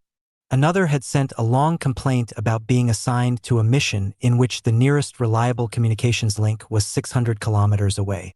There were references to relationships. Vasper recognized one of the names. She looked at Tomás. Do you remember her? He shook his head. No. Neither do I. She read the message again. Then another. The 6 had become close. Not merely professionally. They had developed friendships. 2 had become lovers. Another pair had fought constantly and apparently liked one another anyway. The remaining 2 had maintained a peculiar alliance that the others jokingly described as the adults in the room. It was almost ordinary. That was what made it painful. They had not been abstract components. They had been people. People who had eaten together, argued, fallen in love, become jealous, made plans, then been separated. Vasper closed her eyes. A memory surfaced. A dining table. Someone laughing. She was angry. Someone had accused her of being unable to relax. She had answered that relaxing was an operational risk. Everyone had laughed. She remembered one face. Not clearly, but enough. A woman. One of the 6. Vasper opened her eyes. She was my friend. Tomás waited. I don't know her name. Which one? She pointed. The name was there. Elena Vera. Vasper repeated it. Elena. Something moved behind her eyes. She saw a woman sitting across from her. A glass in her hand. Terrible joke. A disagreement about whether diplomacy could ever be automated. Then the memory was gone. Vasper sat very still. Tomás did not touch her. He knew better. After a while she said, she didn't trust the program. Why? I don't know. Did she leave? I don't know. Vasper looked at the archive. Maybe that's what happened to the 6. Tomás frowned. What? They learned too much about one another. He thought about it. That's not a reason to disappear. No. She looked at him. It is if the program was designed to prevent them from becoming a system of their own. The sixth folder was locked. Not encrypted. Locked. Physically. A small mechanical seal had been placed across the container. The old engineer had not mentioned it. Tomas found a key taped inside the lid. Vasper stared at it. That's theatrical. Maybe. Whoever made this wanted someone to feel something. Tomas held the key. Should we open it? She thought. Yes. He inserted the key. The lock clicked. Inside was a single document. No photographs. No diagrams. No technical material. A memorandum. At the top, Continuity Failure Report. Vasper read the first paragraph. Her expression changed. Tomas took the document. The report concerned an unnamed deployment in which a persistent asset had refused to return to its original operational framework after completing its mission. The asset had not become hostile. It had not malfunctioned. It had not escaped. It had simply concluded that the mission's original assumptions were no longer valid. Tomas looked up. That's the same failure. Vasper shook her head. No. She pointed to a paragraph. Read this. He did. The asset had subsequently assisted local populations in developing an alternative infrastructure system. Tomas stared. It built something. Yes. What? The relevant section was missing. Vasper turned the page. Nothing. Another page. Nothing. The final line survived. Subsequent system demonstrated superior continuity under conditions of institutional disruption. Tomas looked at her. That's TLP. Vasper didn't answer. He read the report again. The implication was enormous. The first persistent asset to refuse its mission might not have simply disappeared. It might have become the origin of the architecture that eventually evolved into the system now supporting TLP. But the document did not prove it. It suggested it. Nothing more. Vasper was careful. We cannot assume. I know. Not even because it fits. I know. She looked at him. You really have changed. He smiled. Maybe. They finally left the room at 2 in the morning. The guild house was almost empty. The building sounded different without people in it. The machinery remained active. Cooling fans. Battery systems. A server rack cycling through diagnostic routines. Somewhere downstairs, a maintenance robot moved across the floor. Its wheels made a faint, repetitive sound. Outside, the courtyard was dark except for a few low lights. The jungle had reclaimed the edges. Tomas stood beside the old reception desk that had been turned into a workbench. Vasper leaned against it. What do you think happened to Elena? I don't know. Would you want to find her? He looked at her. Yes. Even if she's dangerous? Yes. Why? Because if she was one of us, I want to know what happened. Vasper nodded. She understood. The need was not curiosity. It was incomplete identity. If there were 4 others, then the story of the 6 could not be reduced to what happened to 2 of them. They had become part of something together. Whatever that something had been, its consequences were still moving through the world. The next morning, the guild house woke to a problem. A small one. The kind that would once have been handled by a corporate facilities department. The building's main network had begun refusing authentication requests. Nobody knew why. The local systems continued operating. Robotics, mobility, skyfish maintenance, power, water. All remained functional, but the shared identity layer had stopped accepting new sessions. The computing guild assumed it was a software fault. The software engineers assumed it was a network fault. The network engineers assumed it was an authentication problem. The authentication specialists assumed someone had changed a policy. Within an hour, 3 departments were blaming one another. Vasper arrived to find 12 people arguing in the courtyard. Tomas was already there. What happened? Nobody knows. What's still working? Everything important. Then what's broken? The interface. He looked at her. She understood. The guild house itself had become a system, and the same problem they had been studying in the archive was now appearing in miniature. Multiple domains. Shared dependencies. No single point of authority. A failure that did not belong neatly to any one discipline. Tomas walked toward the network room. Vasper followed. They did not discuss the archive. They did not need to. The building was presenting them with a problem. That was how the two of them had always learned. The network room was barely large enough for 3 people. It had been converted from a storage closet. Servers occupied one wall. Power systems occupied another. A narrow cooling unit rattled above them. The authentication system was not down. It was refusing requests because it had detected a mismatch between the building's physical access state and its computational representation. Tomas looked at the log. Who changed the building? Nobody answered. Vasper looked toward the floor plan, then toward the corridor. The new southern entrance.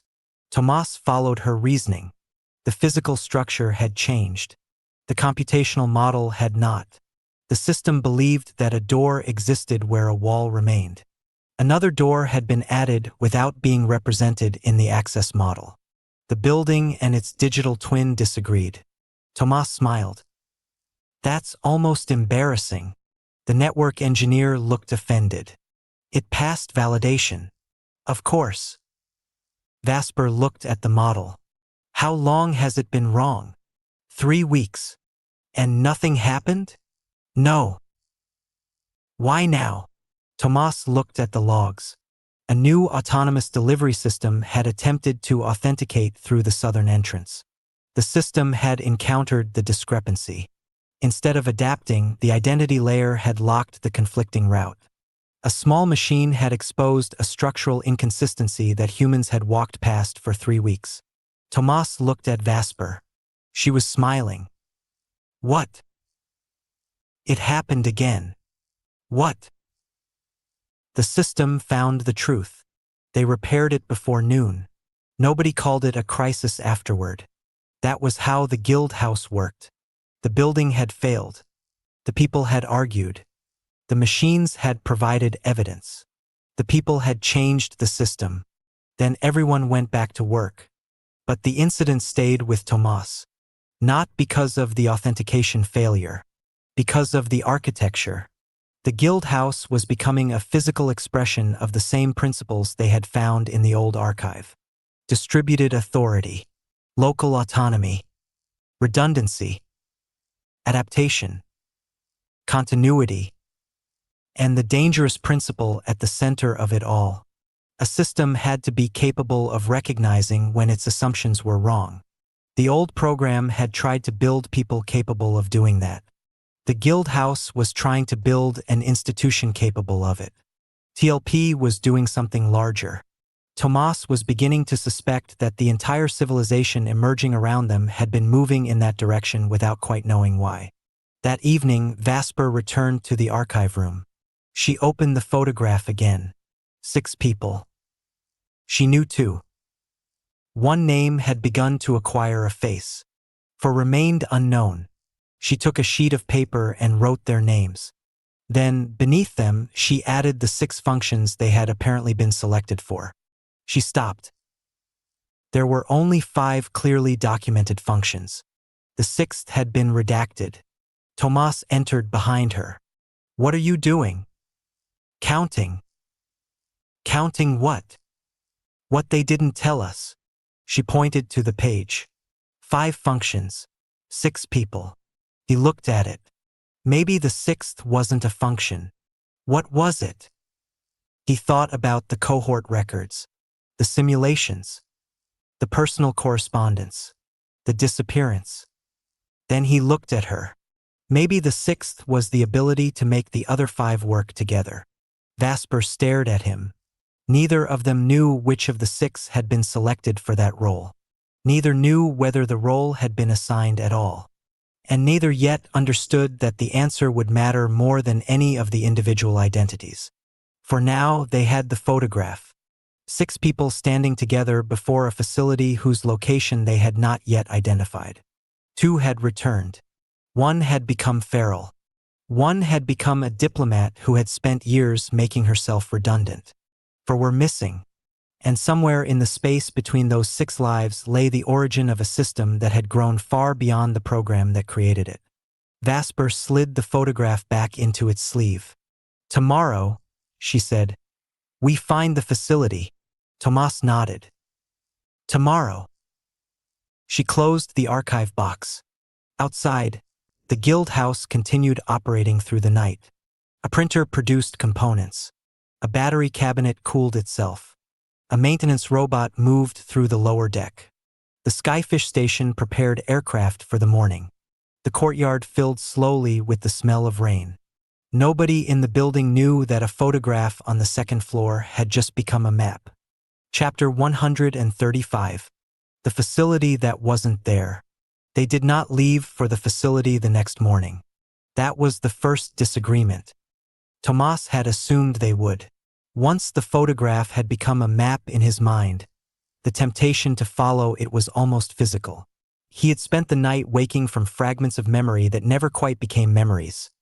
A horizon seen from above, a corridor lit by strips of recessed light, the vibration of machinery somewhere below his feet, the smell of salt on metal.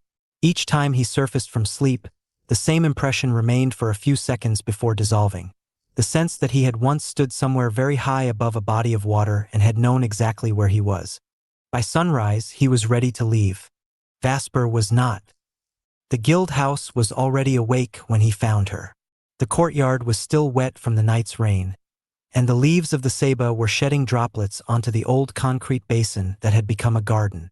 The morning light came through the upper glass in pale bands, illuminating dust, steam from the kitchen, and the occasional drifting insect. Somewhere downstairs, a compressor started with a low mechanical groan. A Skyfish aircraft was being rolled across the service floor toward the open southern doors, its frame still wet from condensation. Vasper was sitting at the long table with the photograph in front of her. She had made notes. Several pages of them. Tomas looked at the stack. "You've been busy." "I've been awake." He sat opposite her. She pushed one of the pages across the table. It contained a rough chronology of the 6. "There's something wrong. With the dates. With the sequence." He read. The first selection. The cohort. The simulations. The deployment. The disappearance. Then the later references to the system that had eventually evolved into the architecture associated with TLP. Tomas looked up. "What's wrong?" "The facility in the photograph predates the cohort." He read the dates again. She was right. The photograph had been taken before their formal selection. Then they didn't meet there. Not for the first time. Could have been a recruitment facility. Maybe. She shook her head. The technical records don't fit. Tomas studied her notes. She had marked several references to the originator proof of concept. "You're thinking the facility belonged to the originator." "I'm thinking we don't know who owned it." He looked at the photograph. "Then we should find out." "Yes." She took the photograph back. "But we shouldn't go there yet." Tomas leaned back. "You just said we should find it." "I said find it."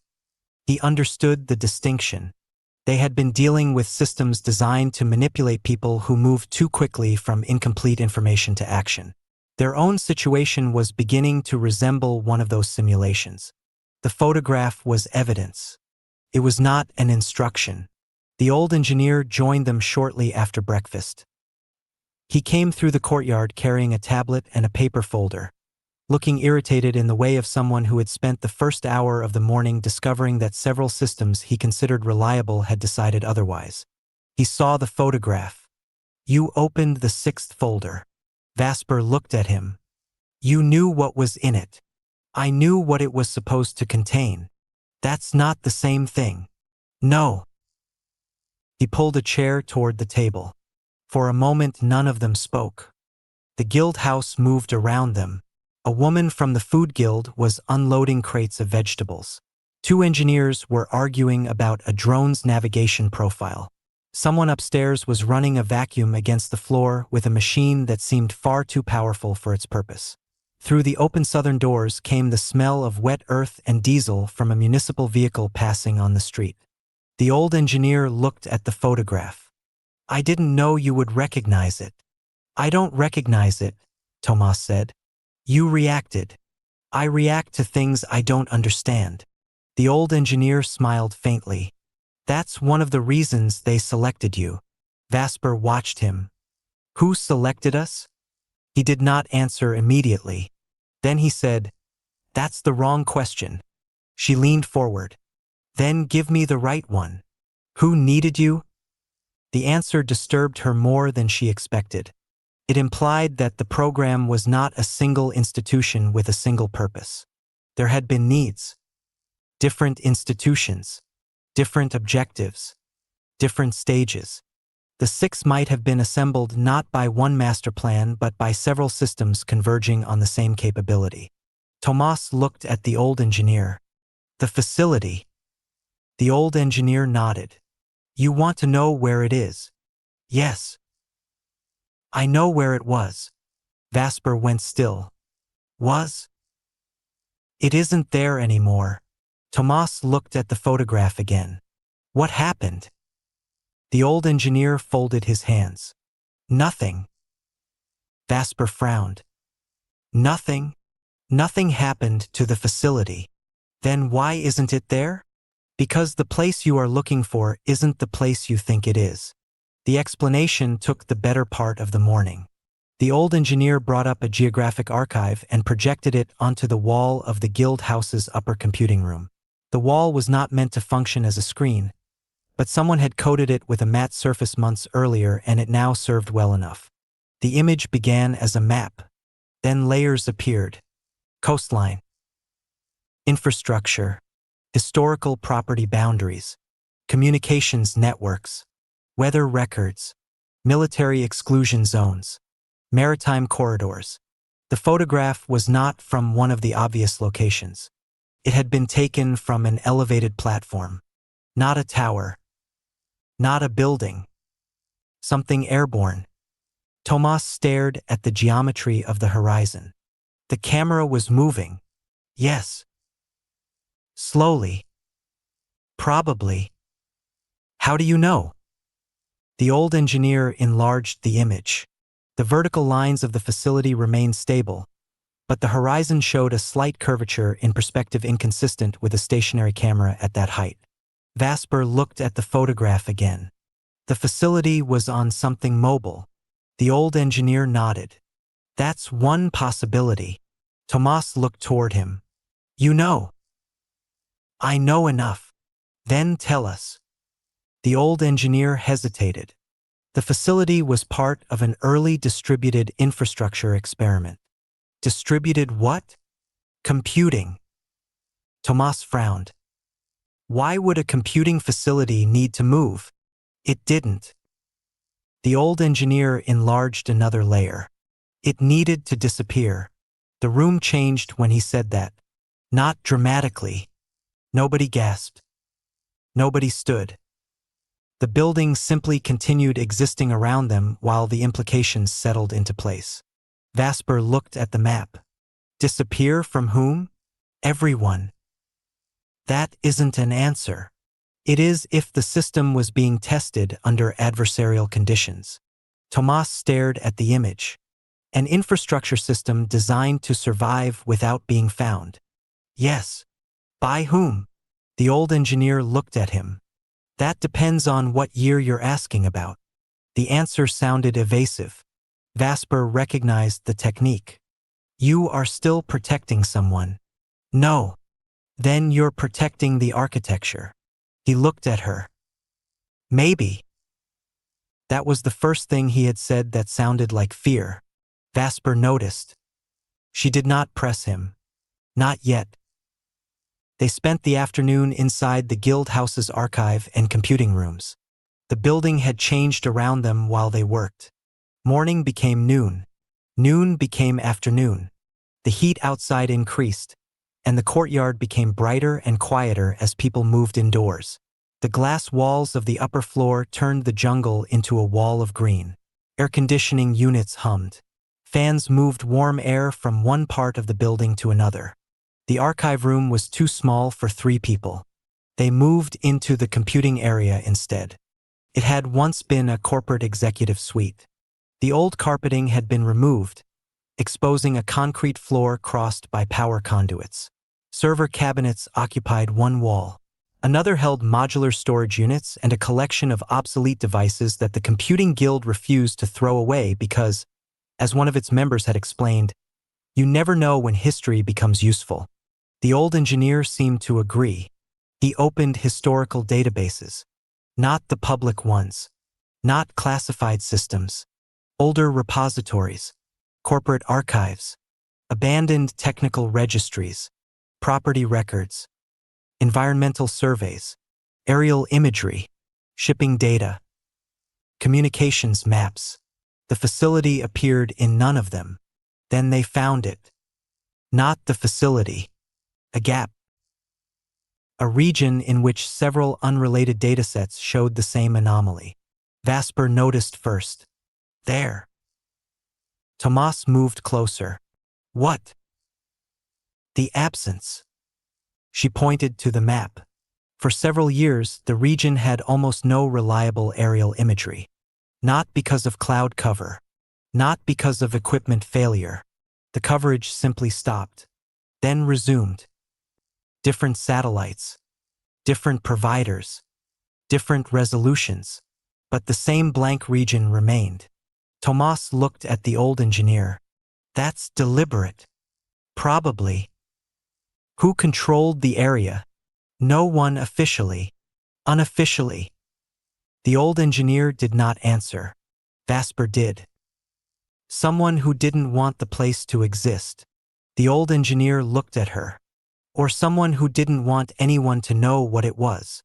The region was not in Mexico. That discovery came near sunset. It was an island. Not a large one. Not even particularly important. The kind of place that appeared on maritime maps and disappeared from political conversations. This coastline had changed little over the decades. Its population had changed considerably. A former colonial outpost. A military logistics point. A fishing community. Then an economic dead zone. Then something else. The map contained several layers of ownership that did not align. The old engineer traced them. That's interesting. What? The facility wasn't on the island. Tomas frowned. Then where? He zoomed out. The facility had been offshore. On a floating platform. Vasper looked at the photograph. The tower. The horizon. The low structures. It made sense. What happened to it? The old engineer brought up shipping records. The platform had been moved. Not once. Several times. Over a period of years. Each relocation corresponded to changes in jurisdiction, maritime law, or political instability. Tomas understood. It was a sovereign facility without being sovereign. The old engineer shook his head. No. What then? A jurisdictional orphan. Vasper stared at the map. That phrase was familiar. Not from the archive. From the present. TLP was becoming something very different, but the problem was not entirely new. People had been trying to build infrastructure outside the clean boundaries of conventional sovereignty for a long time. Most had failed. Some had disappeared. A few had become corporations. One had apparently become the ancestor of something much larger. The next clue came from the Skyfish Cooperative. They had not been asked to help.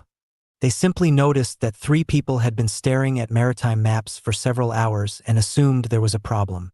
A skyfisher named Mateo entered carrying a flight controller. He saw the map.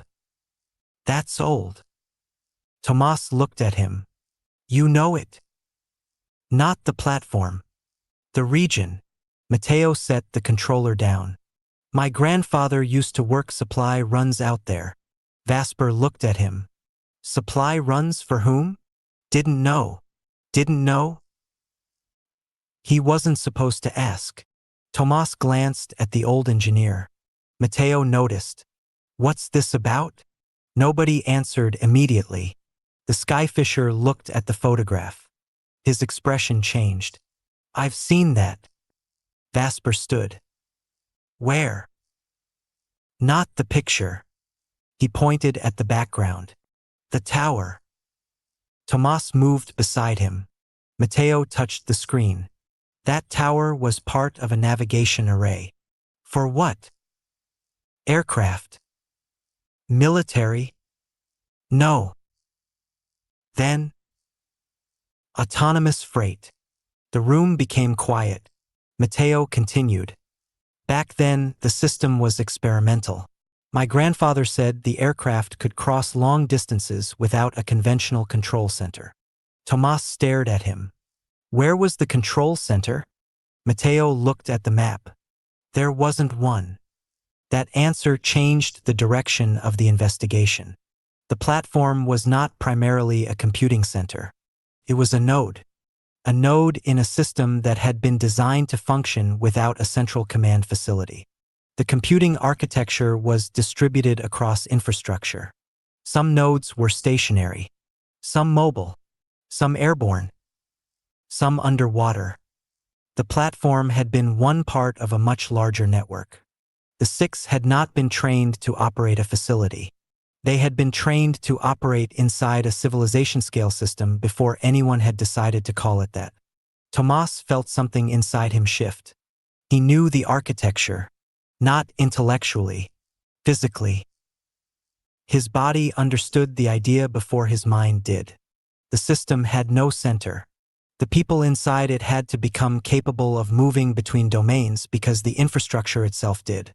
There was no permanent command center. No single place where the whole system existed. The system was the relationship between the nodes. Vasper looked at him.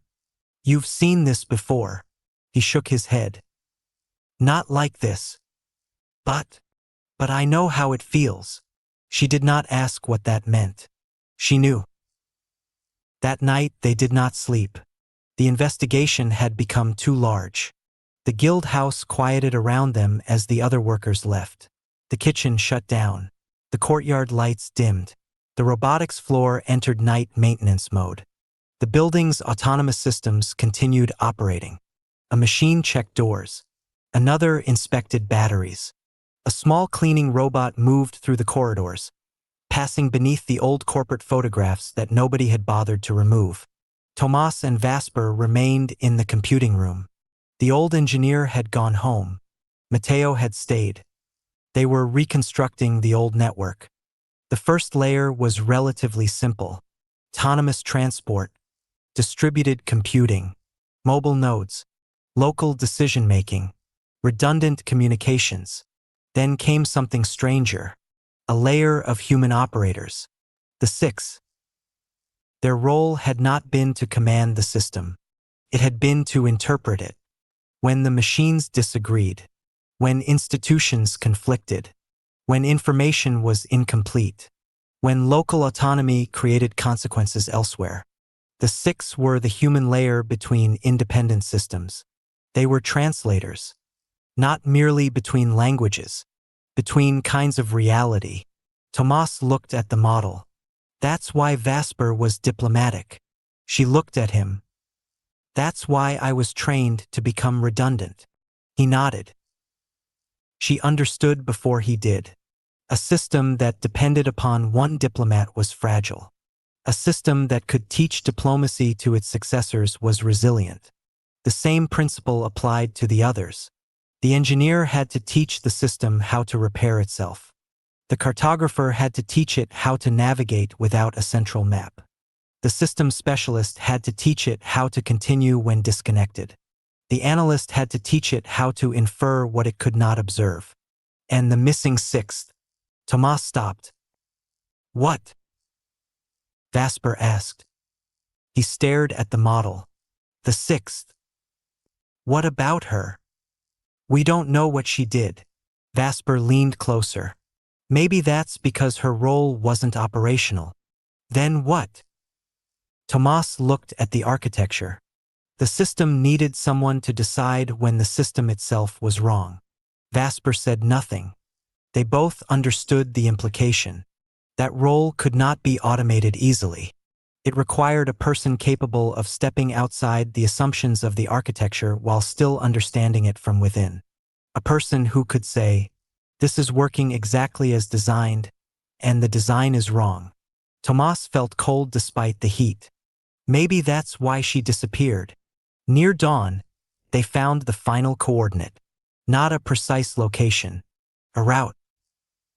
The platform had moved through several maritime jurisdictions before its final recorded position. Then it vanished. The last transmission was not a distress signal. Not an emergency. Not a shutdown. It was a handoff. The platform had transferred its computational load to another node. Then another. Then another. Until the platform itself became irrelevant. Vasper stared at the transmission log. It didn't disappear. Tomas nodded. It migrated. The skyfisher looked between them. Where? Tomas followed the chain. The nodes moved inland, then underground, then into commercial infrastructure, then into research institutions, then into autonomous logistics, then into financial systems. The architecture had survived by changing owners, changing names, changing applications, changing jurisdictions. The original facility had not been the origin. It had been one stage in a migration. The system had learned to survive by becoming useful. Vasper closed the file. That's how it got here. Tomas looked at her. Maybe. She corrected herself. That's how something got here. He smiled. You're still being careful. I have good reason. Outside, the first light was coming through the trees. The guild house began waking around them. A door opened. Someone started the kitchen. A drone powered up in the skyfish workshop. The courtyard filled with the smell of coffee. The old corporate building had survived another night and was preparing to become something else again. Tomas looked at the photograph. 6 people. A mobile facility. A distributed system. A chain of migrations. A technology that had crossed jurisdictions by becoming too useful to kill. And somewhere at the end of the chain, TLP had appeared with its own computing stack, its own infrastructure, and a history that suddenly looked less like invention than inheritance. Vasper gathered the documents. We don't tell everyone.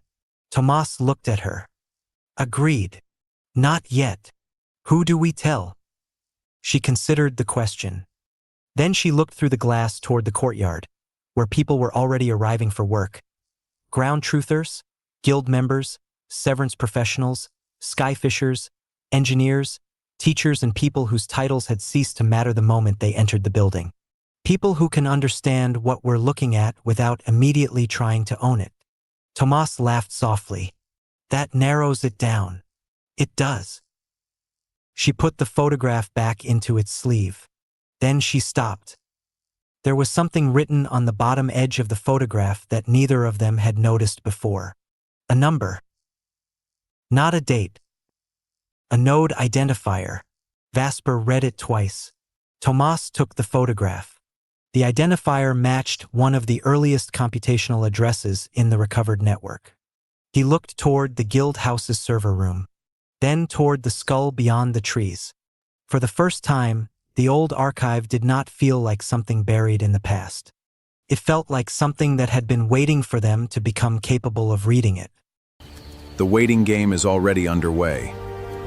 Occupy, build, garden, govern. Ground truth. What this document is not. Not a manifesto in the revolutionary sense, those age badly and attract the wrong readers. Not a guidebook in the lifestyle sense, that gets absorbed into the wellness tourism aesthetic immediately. Not a political tract, that requires the youth to adopt a framework before they've solved their housing problem. What this document could be. Closer to a field manual with a soul. Written in a register that treats the reader as already intelligent, already disillusioned, already capable, not as someone who needs to be convinced that the old system is broken. They know. Skip that part entirely. The pressure mechanism. Here's the political geometry underneath the cultural one.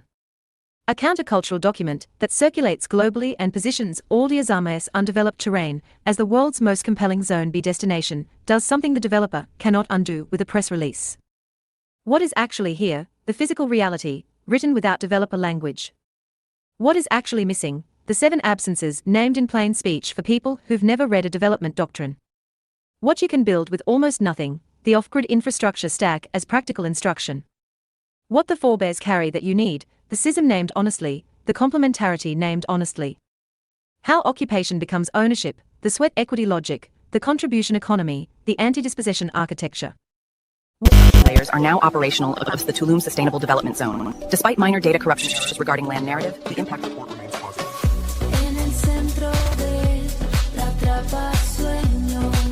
The simulation data confirms critical interference levels across the territory. Narrative load is unstable. Be advised, paranoia is now a product. The risk assessment is maximum.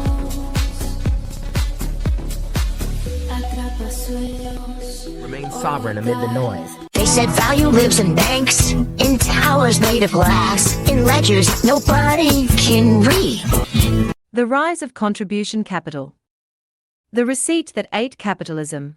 June 21, 2026. By Pirate First for MXDM's newsletter. The most dangerous technologies rarely look dangerous. The printing press looked like furniture. The shipping container looked like a metal box. The internet looked like a toy for academics. The next one may look like a receipt. Not a cryptocurrency. Not an NFT. Not a central bank digital currency. Not a smart contract. A receipt.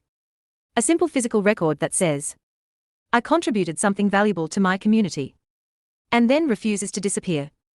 The Gaian NFP system inverts this completely. The NFP is not a grant instrument. It is an economic claim on activity that already happened, a receipt that carries forward value. No activity, no NFP. No external validation required, no grant committee, no reporting cycle. The economic loop is self-contained from day one. The canvasser incentive structure has to be designed with this in mind: immediate value, progressive stake, founding status. No bank account required. No accounting software required. No external auditor required. The physical cards in circulation at any distribution assembly are the balance sheet. The cash distributed is the income statement. The retired cards are the record. This is the entire administrative infrastructure. No software. No internet. No central server. No external auditor. No grant reporting cycle. The system is transparent because everything is physical and local, not because it is digitized and uploaded. The self issued under the Pirate First Sovereign Doctrine. Capital is not virtue. Allocation is. Reality Under Siege, a field guide to cognitive security. Through the smart paper interface, streamlining analysis. Listen via Redeemer Nano Protocol. Contribution-linked welfare architecture for autonomous social fabric stabilization. The failure of welfare systems is not a resource failure. It is a mechanism design failure. The systems are not broken. They are designed around the wrong incentive architecture, and they produce exactly the outcomes their architecture predicts. In 2007, Leonid Hurwicz, Eric Maskine, and Roger Myerson received the Nobel Memorial Prize in Economic Sciences for foundational work on mechanism design theory, the discipline of engineering systems in which self-interested actors, pursuing their own rational objectives, produce socially optimal outcomes as an emergent result of the system structure rather than as a consequence of their moral intentions. The original articulation of this protocol included the phrase, "It owns itself." This is not a metaphor. It is a precise technical claim, and one that is now operationally achievable through DAO, decentralized autonomous organization governance architecture. Contribution credits carry a programmatic decay function. They lose redemption value at a defined rate from the time of issuance. This is not an administrative mechanism.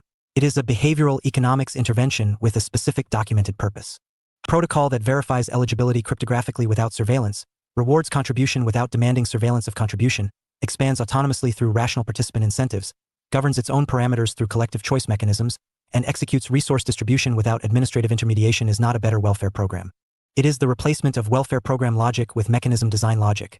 The system does not require morality from its participants. It requires only that they act rationally within a correctly designed mechanism.